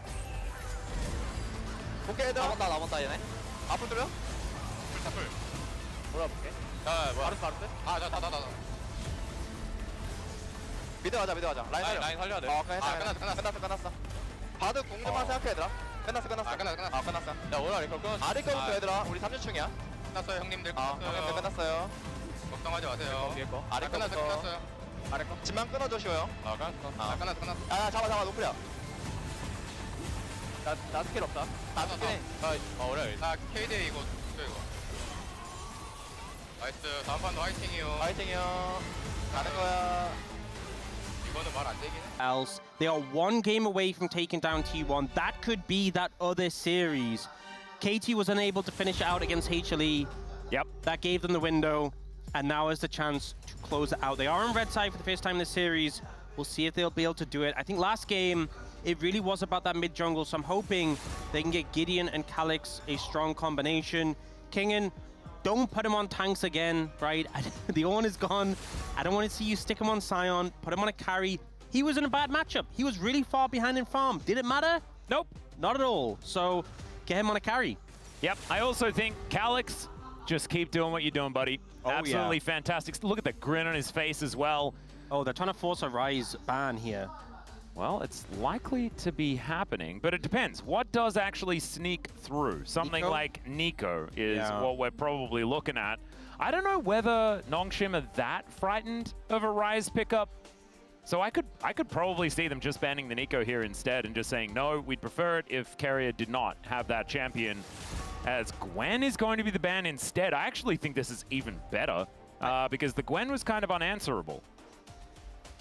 Yeah, I mean, the only concern about the Rise is the fact that obviously a lot of mid laners have been taken away. So it's a bit higher priority in that regard because you have less tools to deal with it. Yep. When we think of some of the meta mids who are left available, Annie is still on the cards as something you could take as an option. You can obviously punish it because he has low mobility. Could take something like the Victor if you go a little bit further down the line. A lot of these mids have been swept up. Yep. I'm interested to see what he has planned. It does look like it will just be the Annie. Yeah, I think it makes the most sense. Again, you know, you can just slam Tibbers on top of him. He is a shorter range pick. He is a mobile. If you have a jungler that can pair well with that, it's going to be a pretty powerful combo. The question is what jungler, because what is left open and available, obviously in Pantheon, Wukong, Jarvan, Xin Zhao taken away. Vi is banned. A lot of the AD jungle is gone. Yep. Trundle, though, still there. Not the best sort of, you don't think of like, oh, what a combo Trundle Annie is, but just generally a strong jungle, and does limit some of the tank options. Yeah, the Scion becomes much more difficult to pick here for Doran. Does mean also that Kingen can kind of slam a Scion on 3 if they want to, but you mentioned don't put him on a tank. I kind of agree with you, as the Lucian likely to come on through here as the Braum up and available as well. This could be an option. Oh, man. Oh, so they can't do it. So I kind of thought that maybe it would be straight into the Renata Callista again, but you're not going to be able to pick that one up here with only one option available. Neela is hovered. I mean, the theory behind this is that he's short-ranged, and obviously you can block the passive from the Braum, but I think you're just going to have a bad time into Ryze as well. Jinx, so playing that long-range pick, I'm going to be honest, Jiwoo's positioning, even in the game they won, was a little suspect, so I'm a little concerned that you have an Annie in the mid lane. You know, Calyx was your big carry. He is now a more utility pick. Yep. You're putting Jiwoo in a hyper carry position. He needs to step up. There's no other way you can spin this. You put him in a position of trust, and he needs to make it work. It'll be interesting to see what Lahen's pairs with that. The Lulu's going to get taken off the cards initially. I do like the Nocturne ban, denying some of that backline threat away. I also... Why do I think that Lahen's is definitely playing Blitzcrank this game? I don't know, but I wouldn't like. I wouldn't like it. You know, it's like, oh, the Braum is far away from me. Not anymore. Yeah, you know? Bring me the Braum. Lee Sin gets banned. You know, we've seen like Zed into the Trundle. I feel like that's the sort of thing like Canyon would bring out here. Wouldn't be super against it. Definitely would make Jiwoo's life very difficult if you picked something like that. But generally, you know, you're leaning away from tank junglers because you're into a Trundle. A lot of the Bruiser junglers have been taken away from the pool. So does kind of make those picks sort of stand out. Renekton going to get taken away from Kingen in this situation. Is Diana up and available right now if he does want to pick that one up? We'll see whether it is going to be a top lane pick, because that one could be held till that last counter pick on R5. As instead, Yorick just going to be snapped up. Was banned in the last game. Kingen going to have access to it this time. A lot of terrain to be built here by Nongshim. Yeah, and almost it feels like it was setting up for that, because I remember Doran decimating Perfect's Yorick with Renekton. So feels like maybe the Renekton ban was kind of threatening that they were going to go Yorick if you don't pick it themselves, forcing Kingen to take it in this situation. Does give that sort of element of split push threat, but I think T1, you know, you have a pick here. They're going to go the Jax. They have the Ryze who can play the side lanes. I don't think they'll have too much of an issue dealing with that. And now looking for the jungle pick potentially. You know, I was talking about the Zed, another mobile assassin will be the Kha'Zix. I think the only problem with the Kha'Zix is you would have to find Jinx isolated. Not always easy to do. Ivan. We like the Zed a bit more. So the Zed is going to come through, and that's going to make us feel a whole lot happier. I think when you look at this composition, you know, there's a lot of utility offered by the mid jungle compared to last game where the Pantheon Taleo was just killing people across the board. This is a lot more what a Trundle and Annie offer for the team. Annie's got a ton of burst, ton of setup. Oh, it's a Janna angle. Trundle's got a ton of utility. Melio comes through. I mean, it's not the Lulu, but it's got decent peel. But yeah, I mean, I think so much of this comp is reliant on Jiwoo and the Zed. If Ona gets ahead, Jiwoo can't play the game. That's literally how it's going to go. So I like the Zed pickup. I think T1 have a good pickup there. Interested to see the Melio. It's been a while since we've seen him be picked up. There was that period where we saw a lot of like Aphelios Melio. Can do a pretty good job of keeping this composition at bay. A lot of short-range threats. You know, the Q on Melio is so powerful, the amount of space it creates. If you can, you know, a Jax coming in with counter strikes, you can keep away. If you time it well in the Zed when he ults, you can create that space in the CC. You also have Super Mega Death Rocket, Ultra Mega Fire Kick. Wow, what a combo. Which is a lot of words. And the further away they are, the more damage the Super Mega Death Rocket does. Yeah. So you use the Ultra Mega Fire Kick. And then hit them with the Super Mega Death Rocket. For the extra range? Yeah. Oh my God. And he doesn't have access to the Mega Inferno Bomb, which is what I was talking, like, from the last game. Oh my goodness, there's a lot of Mega Ultra stuff going on in this game. I love what Nongshim put together Feels like in this Jinx- composition, but I still think they need to play it well. Yeah. Feels like Jinx probably should have trademarked her ultimate name. Yeah, because Ziggs kind of just took that one away. He's kind of that guy, though. Let's get onto the riff for game number 3. 소환사의 협곡에 오신 것을 환영합니다. All right, here we are, ladies and gentlemen.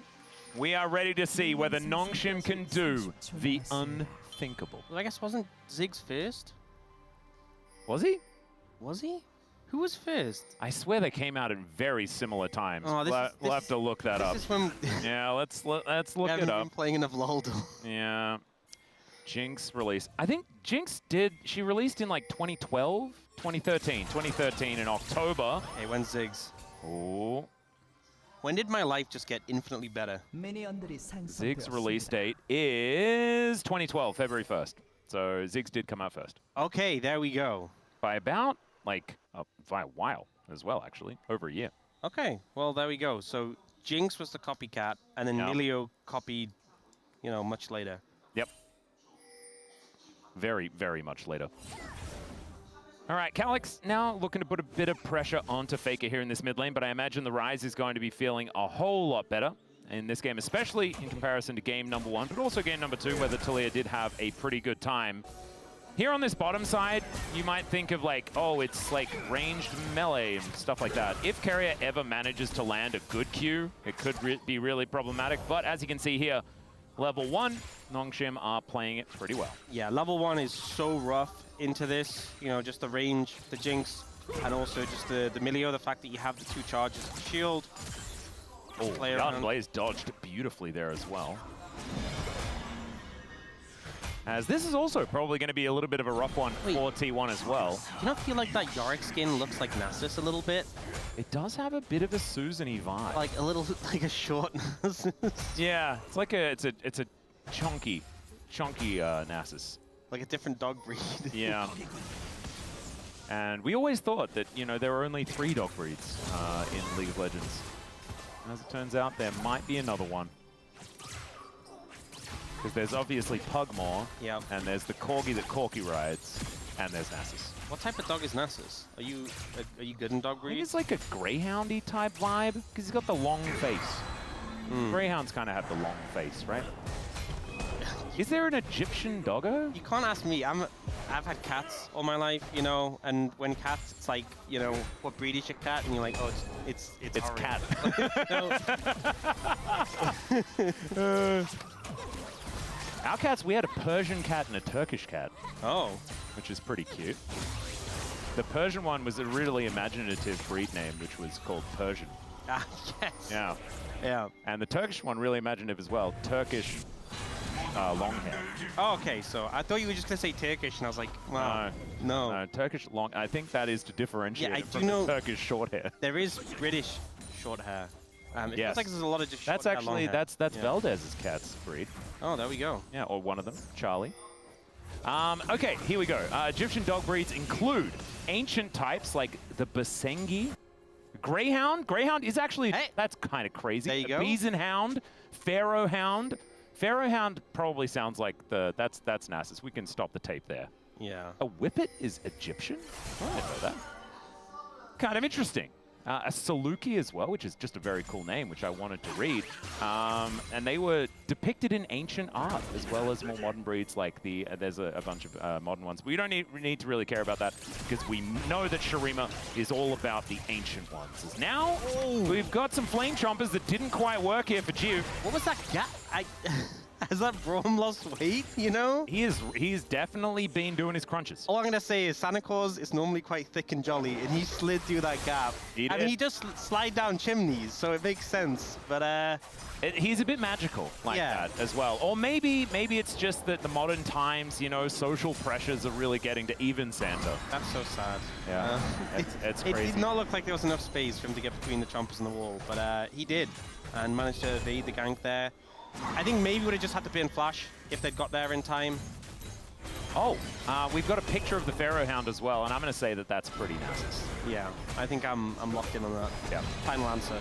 As Kingin is going to try and stop Doran from just farming between the turrets. He's having a pretty good time doing that. As Nongshim still playing out this lane relatively well, as you can see. Only a few CS in the lead here for Jiu, but if the Jinx is winning, then so is Nongshim. That's kind of what their feeling is going to be. Yeah, it's also so difficult because, I mean, Jiu hasn't gone cleansed, which obviously can be a bit rough if you get stunned early on, but at 6, Lehens has his ult. Yep. But they have the barrier, right? And it means in those extended trades, you can soak so much damage. And the Lucian Braum is quite bursty, right? Once you apply the passive, if you don't take them down between Lucian's cooldowns and the passive, feels like in the longer trades, you're just going to have a bad time. Especially against that lethal tempo that Jiwoo has. He has never set and gone down towards the bot lane. Yeah, they're looking to actually find a little bit of an angle here, as Lehens throws his circle down. And Gumayusi is just going to try and punish him, but he just, look at that, just mega flame kicks him. Yep, holding the wave for King and TP in, and now he's going to have to try and defend him. He is very low though. Ona, if you W in UE and an Orton, I think Lehens just dies. Maybe the heal is so low. He's actually just burstable. Oh, and Fake is coming. Yeah, they're looking for an angle. He can Realm Warp on top of this Milio as well, as Kingin, realizing that even he is not going to be safe, does have the defense of his Maiden here as the Gully Wall does come down. Lehens is still actually able to help Kingin out here as he does flash, but the stun is still going to come through. Still, this is a difficult dive here for T1. As Gumayusi gets tagged by a Q, but otherwise they will be able to make their way out. Still, that is a lot of resources used and not a lot gained, as Jiu is just happily farming this bottom lane. So this is just perfect for Nongshim, you know, in a situation where it looks so scary, it looks like the dive's going to happen. 4 against 2. Does that mean Kingin for KT? Yeah. Sure. Oh, sorry, sure. I was confused. You know, I'm normally on the ball with these, and then you'll just catch me with one. And I really just totally ruined your point as well. Ruins my flow. I'm so sorry. No, it's okay. I'm used to it at this point. Are you though? Because I feel like that one really got you. I'm used to being, you know, because normally I'm better than this.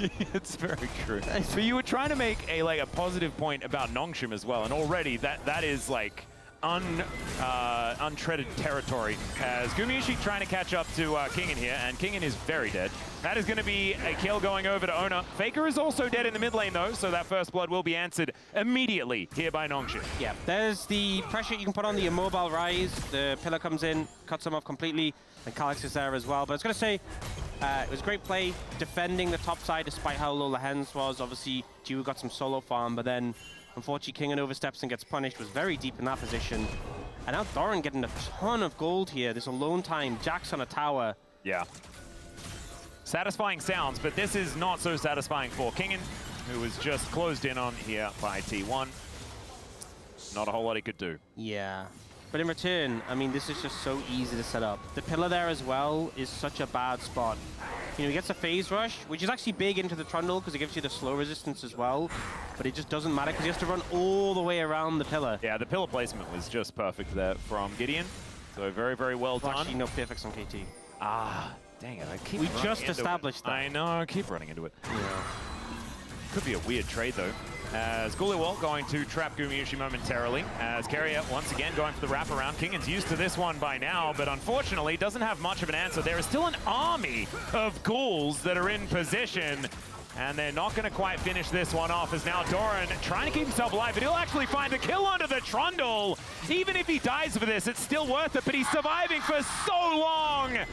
And there he is. Kingin is dead, and Doran is not. Things not going so well now for Nongshim. T1 make the play on the bot side, pick up Kingin. Ona just there to sweep it up, but on the other side, Doran with the huge outplay in the Jax, specifically into the Trundle, into the Jinx. You know, against that 3-person, the Counter-Strike has so much value at shutting down the damage. And he's still there. He doesn't even recall. He's just like, I want the farm too. And he'll get it.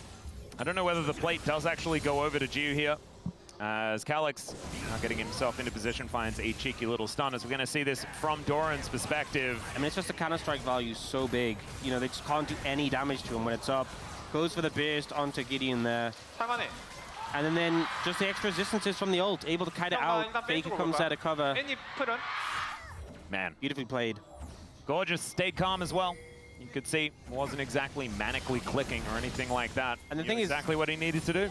Now you're going to end up in a situation where Doran is really far ahead of Kingin, so Oh, there's the flash in, and the flash out is going to avoid everything. yeah. Well, I mean, getting Annie flash pretty big, if I'm going to be Yeah. honest. And Kerry has Spellbook, so I don't think he feels too bad about burning Summoners. But, Oh, the bear is going to come on through here as Faker now has to fight Tibbers and Annie, and unfortunately he's going to lose that 2v1. that didn't look too difficult. No. So didn't need the flash, as it turns out. Yeah. Just catches Faker going for a back when he probably shouldn't have been, as Super Mega Death Rocket going to get eaten there by Carrier. No door required, but Gideon in position. This is going to be a tough one. This is a massive wave. And so Gideon moving forward, tanking this one up as best he can. Gumayushi wanting to hunt him down, though. And Chiu is going to be able to pick up the kill. Gets excited, gets out of the way. Carrier still trying to keep them interested here as the Realm Warp to come on forward. And now Chiu, oh, the Flame Kick doesn't connect. And so Chiu is just going to die. Faker delivered that kill on a silver platter. Nongshim without their AD carry for the next little while, but still, it is only 200 gold. And they have a Jinx comp, so they're kind of happy. Yeah, I mean, the big thing was Carrier landing that Winter's Bite at the end to get the stun. I will say also, the fact that Faker ended up dead was really important, specifically because he would have been able to TP earlier otherwise. So if he'd been able to get his recall off and TP in, maybe that just goes way worse for Nongshim, but because he was unavailable. Alex just kind of walked in and killed him. I guess Faker was kind of doing a bit of window shopping, unfortunately. Yeah, a little uncharacteristic, but yeah, so if Faker's alive sooner, this play could have been so much worse, but the TP ends up a bit later when he respawns. But this Q from Carrier that catches Jiwoo just means his fate is kind of secured. And he was almost always definitely going to die because Ono was in a really good position there, but Winter's Bite, that was the one that confirmed it. Yeah. As this turret is actually still going. Kind of crazy that it's on its last legs like this. I think if the stun hadn't connected, at least would have bought more time. They'd have had to commit more. All right, everyone comes in. Gideon's in position, though, to play defense as the death mark comes down. Jiu is just dead, and you iterated this earlier on. It's going to be really difficult for Jiu to play the game if Owner is fed, and he's fed. Yeah, he is very fed, and it's already starting to become a problem. The cleanse wasn't available for the Hens, so once that root connects, Jiwoo just goes down, and you know your top lane matchup has gone pretty badly. Your AD carry, yes, the Jinx is ahead, but if they just do this to Jinx every single fight, like an Annie isn't enough to solo carry team fights, I'm starting to feel a bit concerned for Nongshim and the composition. Yep, having a bit of a worrying time as Doran is just going to kill the Maiden brutally. And that wasn't very nice to watch. As now Calyx is making his way up to avenge. He can actually throw down another one. The bear is available. The bear and the Maiden, my goodness, there's just a lot of things. We needed an Ivan in this game. We almost had one, based on the hovers. It would have been over the other side of the rift. And that would have just been too many units on the board. Yeah. I think. It does get fun when that happens, though. That is true. All for one, Annie versus Ivan. I want to see that. That sounds like a fun one. But Gideon, he had an idea that this might be coming, but unfortunately, it just wasn't enough to save Jiu. Once the root comes down, you're just a sitting duck, and so easy for Ona to ult and just clean you up like that. Do have the Yuntal coming in for Jiwoo, so obviously that item scales very well, but represents a bit of third prop when you first get it. Yep. But the fact you're ahead now, I mean, the Jinx is their pick they're sort of trying to scale up with, trying to invest around, but they really need to make sure they can protect Jiwoo. And he can just dish out the damage. We'll see whether he can. Of course, you do have a fair bit of range, but Carrier is just looking to walk towards Lehans. Going to find the angle here as Lehans is going to get stunned up, but still gets close enough to the turret to keep himself alive. Gio also now at full health, so he's all right. As Lehans will be going back to base. Redemption to keep Gumayushi and Carrier in this lane a little longer. It doesn't feel good when they can just do that, when a Braum can just charge at you, force your He didn't flash even like charge, that. he just sort of calmly walked towards them. So It's even worse than that. It feels better for Nongshim if you say charged, but yeah, True. yeah. True. Dumbledore calmly.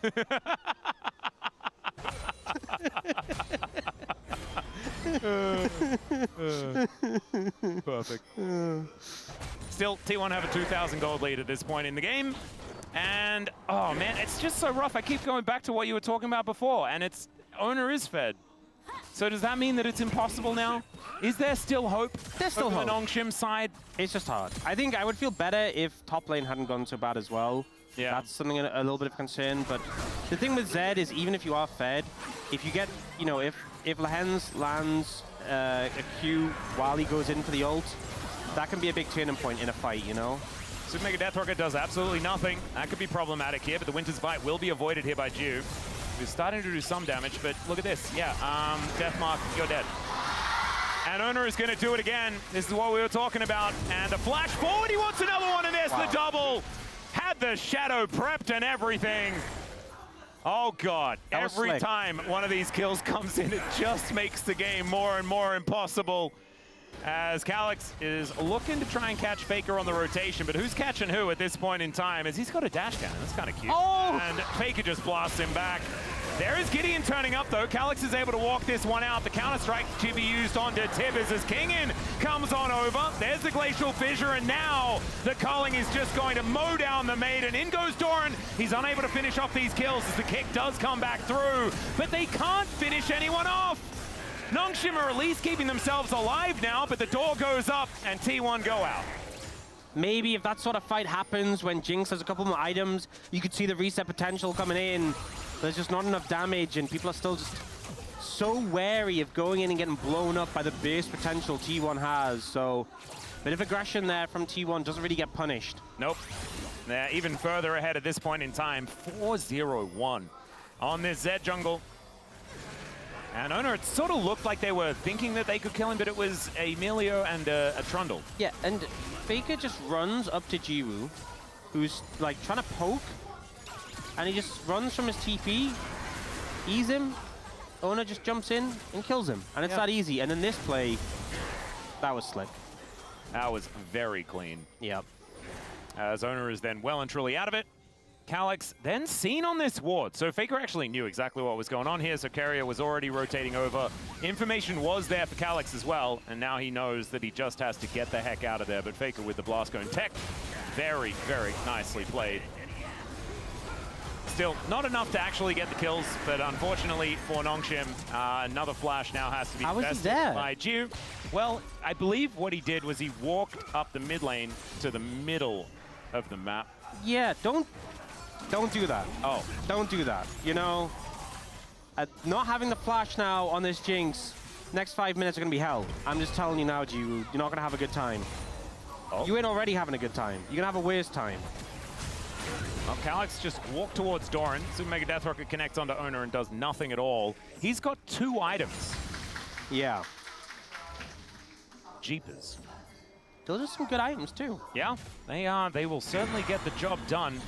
As Kingin is 40 CS behind Doran right now, who has his Trinity Force done, an extra red rock, but also completed shoes. And yeah, probably a fair bit in the coffers as well. As Nongshim looking to set a trap here. Doran is like... Kill him. Yeah, this is the problem that I'm also getting to. Well, they're going to try. They're going to give it their best. As the bear goes down, Doran does eat a fair bit of that CC, but he is going to die in the end. Okay. There he goes. Dash cannon to death here by the Annie. And now we've got the stand beside Braum. Jiu trying to keep himself alive as Owner gets there on top of the Jinx, but the Melio trying to keep Jiu alive. The culling just barely not able to connect in the barrier, keeping him alive, but somehow the Winter's Bite lands, and Lehens gets the kick back that little bit too late. And he will survive. But once again, I mean, T1 are just sending the message. Your Jinx will always die if we want her to die. I feel like the byproduct is winning the game, but the actual goal is killing Jiwoo. And they're doing a very good job at that. Oh, Gideon's looking. Well, he's just going to walk into 3 people for now. Kingin trying to make his way over, but Gideon is just dead. And the question of what did he mean by this is on everyone's minds, as Kingin is also dead. We kind of snapped over there, and I was like, okay, Gideon, what are you cooking? And then there was just nothing in the pot. Nothing at all. Yeah. It's like that story of the guy turning up to the village and saying, if you make rock stew, all you need is this rock, and it's delicious. It's all about your imagination, and our imagination wasn't enough to make that play from Gideon look Yeah, my imagination is just not good enough, I guess. Yeah. We could probably have tried to get there, but feels a little disingenuous because it just didn't work. I'm really trying. I'm really trying hard. It's just not working. It's not happening for me. They're looking for a trap here, maybe. Braum, not the best target. Well, instead they're going to walk towards Gumayushi. Never mind. The teleport's coming in from T1. Mega Flame Kick is going to push back Guma as they get a teleport for their troubles. I do want you to notice they did do, I'd say that's maybe like, what, 7% of Carrier's health? There we go. That's not nothing. As Carrier once again thrown down an ulti, is Gideon going to have to flash. Deathmark comes in, but Owner is trying to get out of there, and the turret shot is going to follow him. So that is a dead Zed. Nice little rhyme. Felt a bit nice to say as well. Zed's dead, man. Zed's dead. Yeah. But so that means the Geo is going to be alive for the next 28 seconds. And that's the sort of punish we can see. Gideon is not going to be alive for the next 28 seconds. He is in fact dead. Brother, please. For 34 seconds. And maybe Geo is not, maybe that was a cast curse. Maybe that's my bad. As Lahen's trying his best to keep Geo alive. We're just not going to watch it though. We don't want to, don't want to see it. Guys, I just take a win for like 2 seconds. Just breathe, okay? You killed Owner, great. Yeah. And then just breathe in, breathe out. Before dying. Back to game one. That's all you need, man. It's like they get the kill, and I'm about to talk about, hey, so this is what can happen if Zed goes in, you have CC ready, Calyx had a stun, great, fantastic, good stuff. And then Gideon just runs in a faker and gets one shot. Well, I'm glad that you said that, as we do look at the replay here, but it's not as important as what I have to say, because you mentioned that Gideon was running a lot. Do you know what their acronym spells out now? Hit me. At Gym. A fair bit of running at Gym. That is true. So there you go. ATJYM. That's pretty good. You've been cooking that this whole time? Nah, just saw it just then. Wow. Yeah, perfect timing as well, I thought. That's insane. That's actually peak acronym. Yeah. But also not what you... Not great for winning the game. Yeah, you don't want to be running it. No, running it, not exactly what you want. What did T1 have? Do they have anything? Rulbages. Wait, say that again. That's just the vowel problem. Yeah. Rulbages. Yeah, no, they... Yeah. It doesn't quite roll off the tongue like... It's very funny, though. It's very funny. Yeah. They just don't like... Well, I mean, I guess in the last game, they had a couple of vowels. That was pretty good. As the Drake was taken here, T1, with Double Dragon, and another one, Ox. And I think this was my fault, because I distracted you with the at-Gym With the at-Gym, yeah. So that's my bad. I'll take responsibility for that one. Yeah. It's hard sometimes, you know? Yeah. Such great acronyms. Well, Owner is back on the map, and so Geo is just going to have to spend the rest of this game avoiding him. Yeah, let's go on Phantom Dancer, which, you know, at Gym, you want to run fast. Phantom Dancer has a lot of movement speed. I think maybe, like, next item should be a GA, and then the next item should be anything else that can stop him from instantly dying. But he does need an IE, so he's probably going to be building that one second. I think first item GA, you know? First item GA would have been perfect. Second item's on you. Yeah. It's just feeling like that sort of game. And Calyx is going to find Faker here, but... He doesn't really do that much damage. Yeah. Realm Warp is still going to have to be invested here, as Faker does make his way over to Artikan. Says hi. The Artikan is still in vision, though, here of Nongshim, so they have information as to what's going on. I like how you see, like, Guma peek out, like, hello. Yep. Oh, control ward's down. No more surprises. Very cute little doggo there as well. I wonder whether that one's a gym. Oh, let's set the trap. Yeah, Faker is going to find the Rune Prison. The culling is going to get eaten here by Gideon. Another great ult, but the Melio value is gigantic, and this time it's the Zed that goes down. And we do have an excited Geo as well. The Zap connects, and now Faker. Can he actually get the AoE? Oh my god, the damage is disgusting, but Guma bites off more than he can chew. And in the meantime, the Yorick is in the bottom lane with the Maiden. And Nongshim are winning the fight. They turn it around. As you said, Melio value massive there. Owner overcommits, can't cut through the Trundle in time. The healing comes in, the resets are there. Everything goes perfectly. Trundle's the first focus, and he just turns up a bit too tanky. They think they can finish off, but look at all the healing. And then he flashes away, dies to the last rocket. We see the momentum start to build up. Faker's so tanky, the stun comes in. And then Guma sees his hero moment. goes Oh, for the man. angle, but the shield, the barrier, the flash. And the piercing Ew. light didn't hit anyone because the flash out. Yeah, and then And they split immediately to make sure that they weren't hit. If that piercing light lands, maybe that's just a quadra kill right there. And then Doran TP's in to try and help, which just means Kingen gets to push the bot lane. Oh. It all works out. So now it's only 1.3k. Yes, and oh my god, the Chemtech value is repugnant. It actually by is. the way. Oh my god, so many TPs. Yeah, everyone's teleporting everywhere. Tibbers even. Sorry, the Maiden. Tibbers is available, so Tibbers theoretically was coming as well, but it's still in the Pokeball, as it turns out. They're scrapping. They're ready to throw down right Yeah, now. You can feel it. The confidence Wait. that Nongshim have just gotten back is insane. They went to T1's house and they said, all of your tempo vibes, please, give them to me now. And they have them in the back. Right now, leaning towards Baron and Anakan both up on the top side. All right, Carrier going to stand beside. I don't know whether he's exactly the engaged target. Is there is Doran. He'll find the counter-strike, and all of them are dead. Yeah, T1 gave away their tempo vibes for a few seconds, but said, no, give them back. And there they go. Nongshim just fall apart. I'm glad we had that moment, though. When in doubt, Doran. It's that simple. When in Yep. doubt, Doran. That stun was just magnificent. You know, the game got a little bit goofy, got a little bit messy. He just comes in and cleans up like that. And now Kingen and Lahans, I don't think he got it. They certainly don't. Doran dives in yet again, and they're going to be able to take everything down. These Nexus turrets not going to be long for the world either. As Nongshim was a valiant effort, it was almost a comeback angle, and then it just wasn't. And at 26 minutes, T1 will take down the Nexus. Man. This was not the series I was expecting today. No, it was not. It was a lot of fun, though. It certainly was.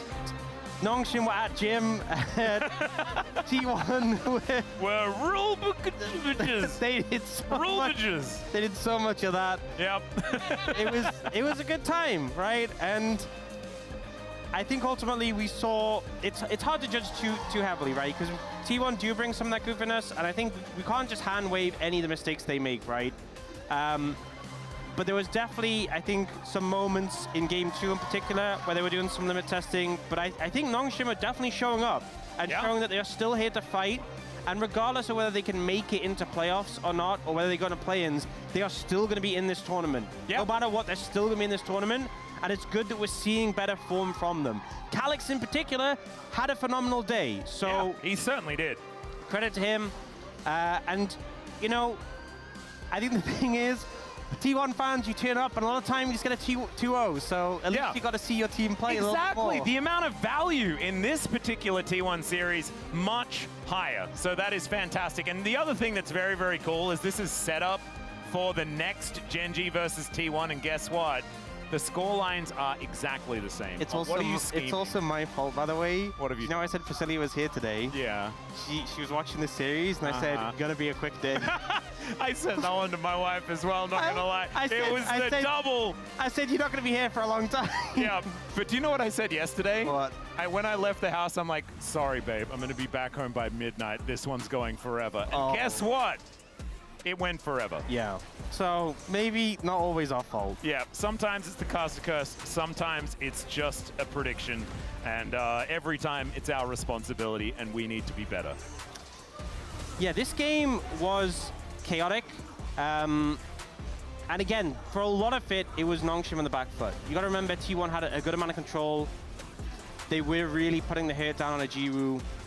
There was that point where they kind of underestimated the power of the Jinx Milio, and you can see what Nongshim were going for with the composition, the point at which they wanted to kind of rely on that. And I know we're gonna see in a moment that turning point where they found the big team fight on the top side. Yeah, the turning point that gave Doran the POM? That was a little bit later. Oh, a different one? Yeah, different one. Yeah, a lot of Oh, moments you mean the people dying. Nongshim turning point? Yeah, that Nongshim turning that point. one was pretty There good. was a Nongshim turning point and the Doran turning point that came after. Yep. Okay, I guess we don't get the Nongshim turning point. We just get the Doran turning point where he gets the... Oh, man, that's stuff. Quadra stun into everyone's dead. Oh. Yeah. Well, It was a Doran sort of day. It was definitely a Doran sort of day. His game number one, absolutely outstanding. Even in the second one, wasn't too bad either. Put a lot of pressure on, and the game sort of slipped away outside of that. His teleports, some of them were a little suspect, but added to the entertainment value. But in the end, I mean, Doran ran the lane against a Yorick, which is not an easy task in that 1v1. Getting that gank around. Yeah. And when everyone else was goofing about it a little bit, Doran went, okay, guys.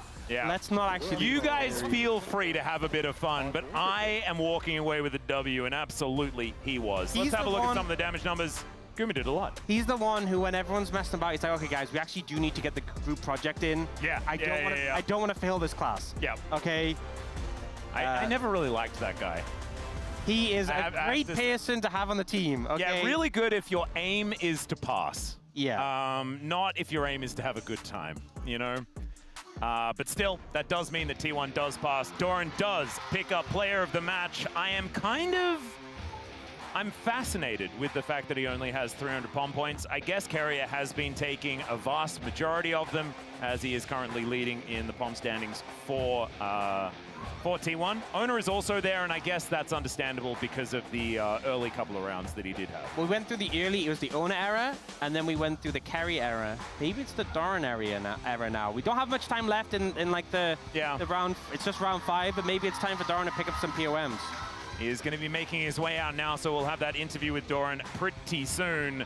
I think it's kind of been the like stealth Doran era the whole time. Yeah. But a little bit overshadowed by Owner and Carrier, Justice one for up top lane? the other. But it's just the top lane problem. Justice for top lane, that's what we need, you know?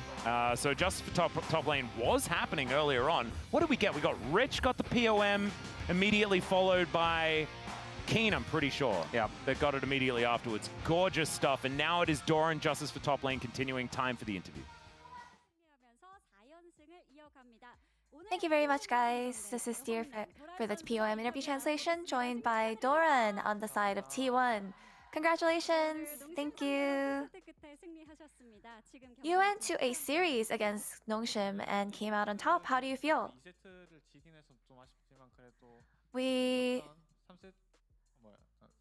lost game 2, unfortunately, but I think we were able to come back after preparing very hard for game 3, and I'm relieved that we're able to secure this victory. Let's talk about game 1, your Rumble, Rush, Swiftness boots, and so what made you prioritize it against Ornn? I think when it comes to top Rumble, everyone has different preferences on their boots choice. I think I really wanted to focus on the mobility, and I think it was actually a great choice in the end. The enemy tried pulling off lane swap during that game, so despite that, you didn't fall behind in lane. So what was your game plan? During the lane swap, I think we just really were trying to stay ahead in top and bot. And I think we're able to keep our lead and snowball into victory. Game 2 was an unfortunate loss, but in the draft, you guys gave Pantheon away to blind pick Varus. So what was the intention? I think fundamentally, we tried to take the Pantheon away, but I think we had a strategy in mind, and it was just an experimental, like a new testing period. So I think that actually didn't work out as well, but it was an experiment after all. After the draft, actually, we ended up noticing we were well aware that the value of our champions were not very high. And so I think we just have to make sure that we prepare a better draft next time around. And then in game 3, we got a Jax versus Yorick matchup in top. And the gap in the top scaling was pretty big.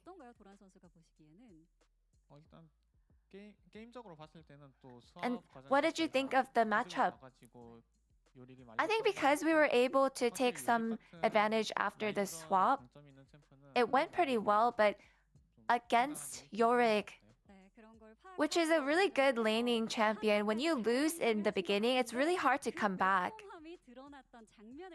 In Game 3, we saw how spicy Noshim could be, but what denied that spice was your Jax. So in this highlight, how are you able to find this engage angle? 상대 미드 원딜이 노플인 걸 확인하고 이번 I think I just went in after checking that the enemy mid and AD carry didn't have flash, and I was pretty confident in this moment. Were you sure that you would win after this? Honestly, because game 2 didn't go as well, I was not even expecting it to go well. Actually, I wasn't expecting to get this POM today, but I'm surprised. And T1's stats in rounds 3 and 4 are pretty incredible, with 29 minutes average game time, which is the shortest, with the most kills but least death, the ideal team stats. So what strength does T1 have that creates a graph like this? I think it really comes down to how good our teammates are really good at trading and just fighting in general. And I feel like this meta, where team fighting is so important, our players are just really good. And now that you have KT, Hana, and Genji left as your remaining opponents, what mindset do you have to secure second place? Honestly, we're really thirsty for a second place. And because there's not a lot of time left until the playoffs, I think we're just trying to make sure that our performance is as high as it can get until then. And that's the end of the interview.